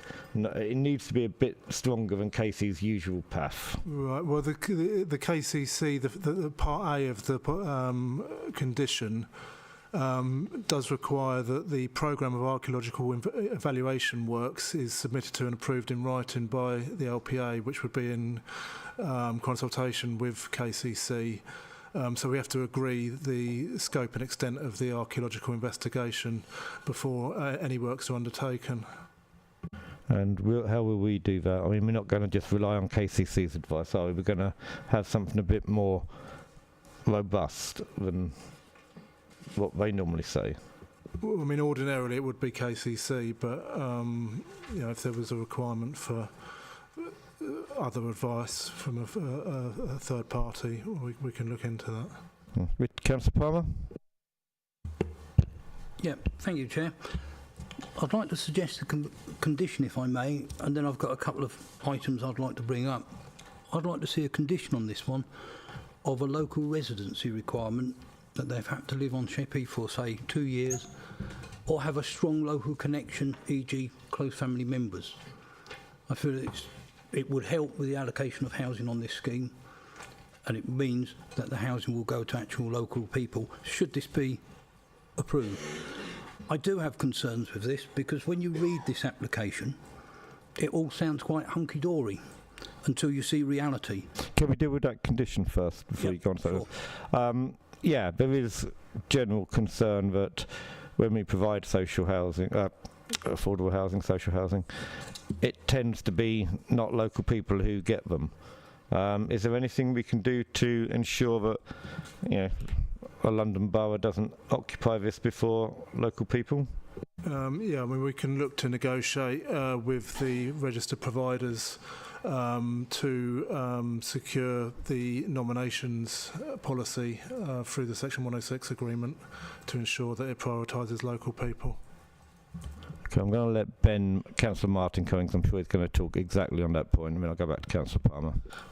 That's pretty much standard from our 106s. The affordable housing manager would not have put on there in their consultation response that they would approve it if it was going to any borough. And I will point out again, because I've pointed it out in this chamber so many times, properties that are secured on the 106s or via grant funding, all the housing associations have always put on there that we have the nomination rights. They do not go to London boroughs. Some London boroughs have purchased on the open market from developers and used them to move some of their individuals out. But it is not the social and affordable housing that goes to London boroughs. It always goes to people on our housing registers. Councillor Palmer. But the condition I was saying is that it's local for people on Sheppey, not local for people in Swale, and in that case a second condition could be applied, that new housing sales and rentals are for local residents, which could be residents of Swale. This is called the local connection test or principal residence test, which local planning authorities can implement as a condition to a planning application, and I would strongly recommend that we do that, particularly as Councillor Martin has highlighted, that people from London boroughs could well buy up some of this housing stock. So I would recommend these two conditions, the social housing for a local residency and a 2-year local connection, and a condition that restricts the sale or rent of new housing. Right, is there a seconder for that condition? Councillor Winkler, thank you. Any comments on that? We could look into exactly how that would work, but yeah, we'll see if that's feasible. Okay, so those in favour of that condition, please show. Oh, Councillor Martin. Sorry, just to query on that, are you essentially suggesting that we treat this as a rural exception site? I think it's on the same basis, yes. Councillor Palmer? I mentioned two conditions, the condition for sale as well. And, pardon, could you repeat that? The second condition was a condition to restrict new housing sales or rentals to local residents, and that could interpret local residents within the borough. This is called the local connection test, and it is acceptable to do that during a planning application period as a condition. Okay, we need to put that in a section 106 rather than a condition. So we have we have one condition, 106 on those proposals, or both 106? Okay, so the proposal is they are incorporated within the 106. No? Both, yes. And Councillor Winkler, if you happy to second that? I've seconded it and I will second again. Yep. It's been added to, see. Okay, so those in favour of those conditions being added, please show. 1, 2, 3, 4, 5, 6, 7. Oh, that's unanimous. Okay. Councillor Palmer? I still had other points. On the face of it, it looks a good application. But I think various points were brought up by yourself, Chair, Councillor Jays, and some of the speakers. I also have concerns that it's an outline application. So when someone says substantial weight, I've sat at planning appeals and we've had our 5-year supply lowered because the site they've put in has outline application, and the planning inspector says you can't really give that weight. It might be deliverable, but it doesn't mean it's going to be delivered in 5 years. So there's a difference between what might be deliverable and actually delivered. And I think being an outline application, to me, gives great concern.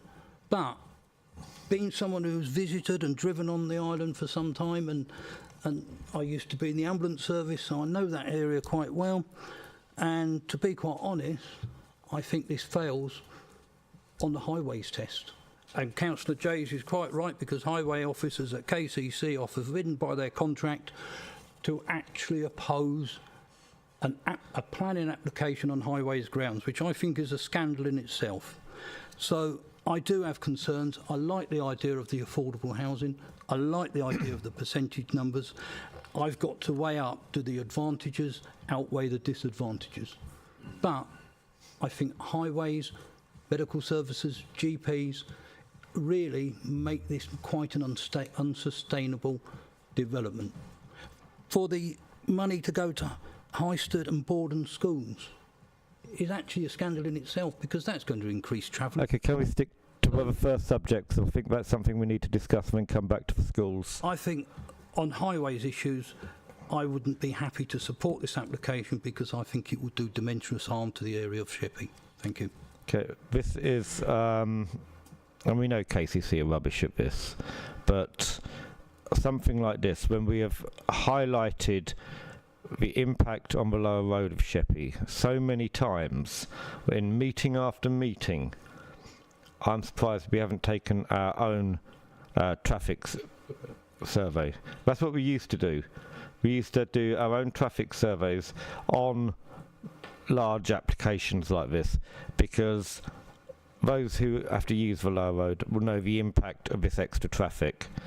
And I am really concerned that we're just accepting another KCC job, and we could be potentially snarling up the lower road even more. I mean, it isn't a pleasure to drive down at rush hour as it is. You've got another 650 houses. That's a big impact on that road. Why do we not take our own independent traffic advice now, especially when this has been highlighted previously? We have said time and time again we are concerned about the traffic impact on the lower road. We can't rely on KCC. We have to have our own traffic assessment so that we can see for ourselves, not rely on the developers. So I think that's just another thing in the mix that we need to consider, especially considering Councillor Jay's proposal for a deferral. This seems bordering on absurd that we're in this position. Councillor Palmer, you wanted to talk about grammar schools. I just think it's ludicrous to actually send Section 106 money to an area that needs another secondary or its own grammar school perhaps, but they're sending money to Sittingbourne, to schools in Sittingbourne, ignoring the schools on Sheppey. It just seems ludicrous to build 650 houses and not provide for the education locally, and then to turn around and say it's in a sustainable location. It can't be. Thank you. Yeah, I mean, are we able to change that condition or something? Because the amount of people on the island who go to grammar school is significantly lower than elsewhere in Swale. KCC were not interested in providing, changing their policies to provide assisted travel to a grammar school if it wasn't the nearest school. Money should be going to get kids on the island up to a level where they can get to grammar school, not rewarding the rest of the borough with money going to the grammar school. So can we change that condition at all? Sorry, Chair, point of order. Councillor Clark. Yeah, thank you, Chair. We've got a proposal that's been seconded on the floor for a deferral, and we're talking round and round and round about different pieces and... It hasn't been seconded. Well, I'll second it then. Okay, we're now talking to deferral. Right, move the vote. Does anyone like to speak on deferral? Councillor Hunt. Yeah. I'm looking at this application. I agree with what the officers said in there, but there is so many things that are up in the air, and it's concerning that I think there is things that can be made better. Scocles Road especially, this reminds me of an application that we had last year on the Meads, and we ended up with KCC fighting with them because there's roads that actually could be better than what was agreed, and I can see that Scocles Road here, something much better could be done to try and limit traffic on that road, especially when you've got a bigger road going through this new development that could probably take more traffic than Scocles Road could. So I personally would like to see that road through the development come forward sooner, so that could be used as more of a main route through, and extra traffic calming, etc., done on Scocles Road, and to make sure that we do get that footpath that's been mentioned. It all just seems up in the air, and I think the thing with this is that ward members need to be fully involved and sitting down with KCC and officers here and making sure that everything is put in there, and that's only going to be done through a deferral. I think to raise all of these points on a meeting when it comes to us is not the way to do it, and I think a lot more discussion needs to be taking place. Thank you, Councillor Hunt. Agree with an awful lot of what you said. Councillor Martin. Right, so it looks, let's be honest, like we're going to end up going to deferral. My only sort of caveat there is that some of the affordable housing is grant funded. Depending on which wave that grant funding is in, it may well be that it doesn't go ahead at all, because if it's in wave 2, it has to be spent by the end of March 2025. If it is in wave 2.5, I think it's September that it has to be spent by 2025. Hence the willingness for the 12 months would be my assumption that it's in that one. So it may well be that actually that means you don't get any affordable housing whatsoever, and that's basically what we're saying is why we quite like it at the moment, just as a forewarn. If we are going to defer, I think we need to get some clarification around a few points. So it was mentioned earlier about whether it would be management company or not. Most housing associations, if it's their own development, will try and keep it in-house to try and keep their costs down, because actually, just like everybody that's bought their home, they're the ones that have to pay it, and when it comes to the social bods, you're capped at what you're allowed to charge them of that service charge. So realistically, they're probably going to do that, but we need that confirmed.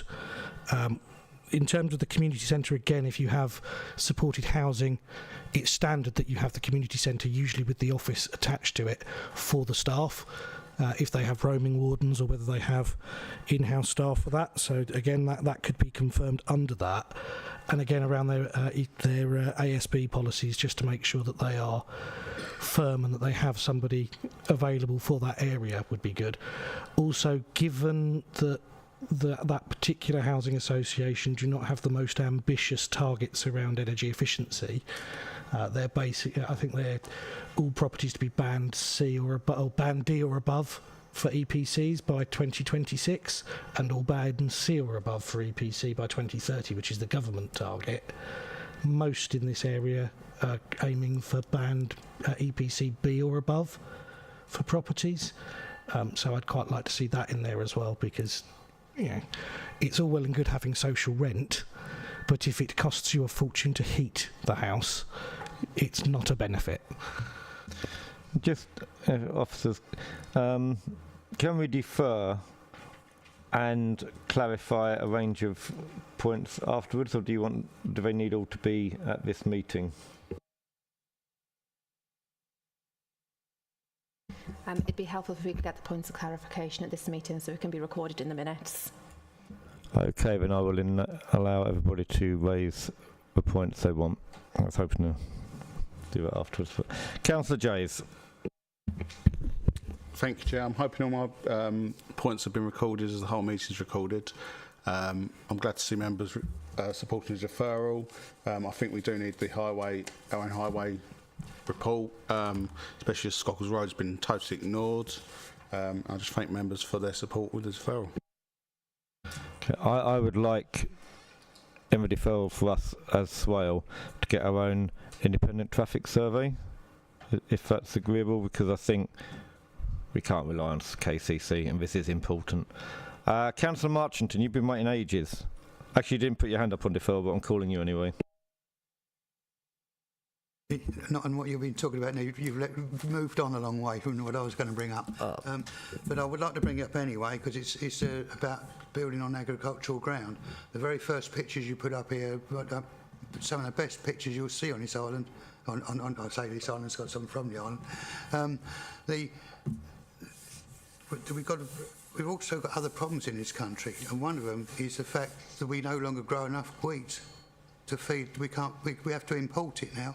We used to import it from the States. We're in the 60s, but the States, they need it all for themselves, and their growth rate is not so good, so they don't export any anymore.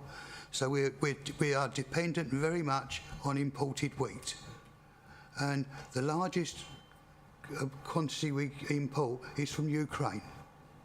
Very large fact. Everyone's chasing the markets, and I know we've got a rapid population growth. Our migration rate is going up seriously, but you're soon going to come to a point where we're going to struggle really hard to feed ourselves, and you've got to face the fact that one day whoever controls the corn will control the world. That's a fact, and that's when the guns will come out. Sorry. Thank you. Councillor Thompson.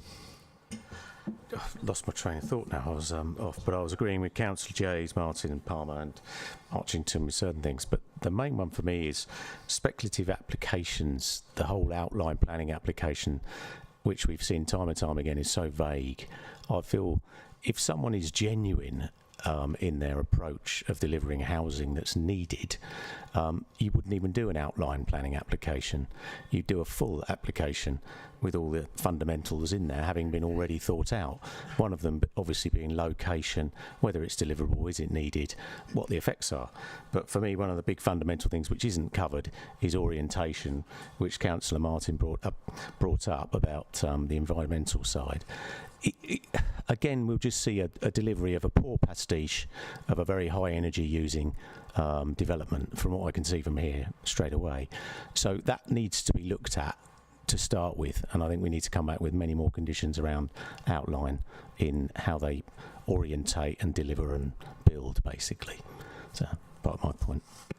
Thank you. I mean, it might be advisable under the circumstances if they came back with a full application, then we could actually know what we're discussing. Councillor Palmer. No, I think everything's been said. I think that if there's better engagement with ward councillors and the parish council, I think the developer could get something going, and I would support a traffic survey or traffic assessment, even if the council has to pay for it themselves. Thank you. Councillor Clark. Yeah, thank you, Chair. I'll bring members back to the briefing that took place several months ago now. Chair, Councillor Clark, not everybody attended that briefing. That briefing was, frankly, supposed to be about affordable housing and turned into a lobbying session from the developers. That's what I was about to say, Chair. Thank you, Chair. Apologies, Councillor Clark. Yeah, that's what I was about to mention, that it turned into a lobbying session rather than what I understood it to be was a training session for councillors. Useful though it was, and I haven't got my notes from that meeting with me, but I was under the impression that the application was going to be coming forward as a full application, not an outline application. I don't like outline applications for all the reasons that have been spoken about this evening. And looking at the what I would say, I mean, with you know, looking at this to have a meeting for the 106 agreement and etc. with the developers, ward members, and that. I mean, obviously, I would assume that yourself would be involved with that, Chairman, or not. And maybe it should include the spokespersons from the other groups. I think that's something. I mean, yeah. Why shouldn't we, as a council, sit down and actually discuss what we want from these applications and what we want to see in them? Probably told we can't do that, but can we also have confirmation on the bus service? I mean, a bus service can be provided. Where to? How often? I mean, you know, once a week on Saturday morning. So we need that firmed up. There is something about the pavement of the pathway that we would like to see discussed. Lit up, that's it. trying to go from your notes here, making notes on what you said. If there could be youth club provision or something, or money towards youth facilities. Actually, have you already got all this written down? I don't have to go through it again, do I? Right, and everything else that was recorded. Okay, so if that's it, those in favour of deferral, please. Oh, Councillor Harrison, you hadn't indicated. Actually, I did, Chair, several times, and you nodded. Perhaps you were just acknowledging me. That was for the substantial. I didn't know you wanted to speak on the amendment. You didn't ask me to speak on anything. So I will continue. Thanks. We have a lack of infrastructure on the Isle of Sheppey. We have a lack of infrastructure in Sittingbourne. We have a lack of infrastructure in Faversham. And the reason that we have this lack of infrastructure is people in this chamber now and in the past who've, number one, said, oh, you poor dear, you can't afford it. Don't you worry then. You carry on with your 5-bed houses. And I've sat here and listened to yous. And then it's, oh, well, no, we don't want to negotiate. Let's just let them get on with it. It's down to us. In the days prior to you pleasing yourself, and oh gosh, you know, the 200 grand we've just handed over to developers because we refused their apps. So it's council money. Well, when I started, that 200 grand would have been divvied up amongst the members of the committee who voted against. That's what concentrated the mind and said, no, actually, get and negotiate with the developers. And you know this because I've told you this. We had a working party, which Ricky Barnicott run, then Brian Mulhern, where issues which come up during planning applications were taken to one side and spokespersons on committees went away and talked about.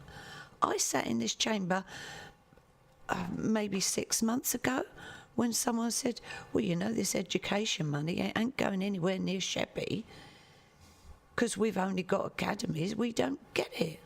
Well, you should have had a little meeting then and said, right, how do we manage to get education money spent on the island? Instead of which 6 months later, oh yeah, we need to do something about this. You know, the answer has always been in your own hands, and you have chosen to just whinge and whine. Oh, let's oppose it. Oh, it's okay. You know, the council will pay the costs.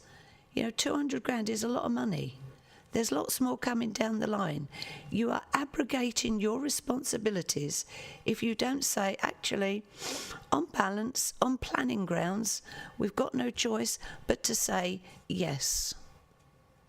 Instead of which, well, you don't be honest with your residents. You don't say to them, as Barton Hill Drive, the vexatious claims of refusal on that one. Well, it's okay, 135 grand. We are talking to deferral, Councillor Harrison. I am talking to deferral, and I'm saying that you need to actually get a bit more professional as members of this council and stop playing to the gallery and be a bit more honest and say, well, okay, it isn't that good an application.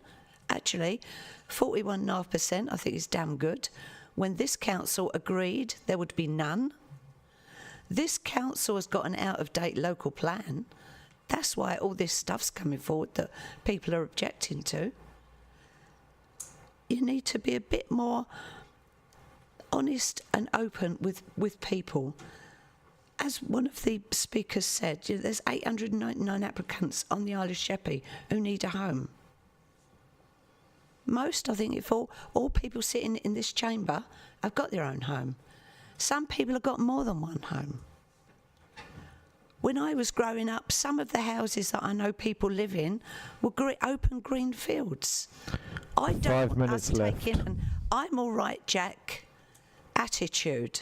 Let's pull up the ladder. We should be thinking about those people right across our borough who are in desperate need of a decent home and not playing to the gallery and Yahoo sucks.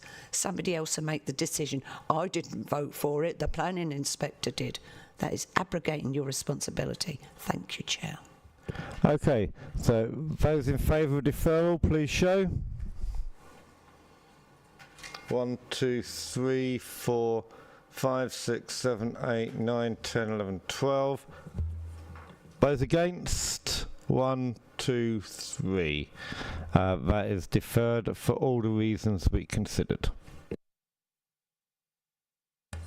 Now, I just want to clarify that Pheasants Farm was, I withdrew it from the agenda because I forgot to take a vote on it. So it was withdrawn.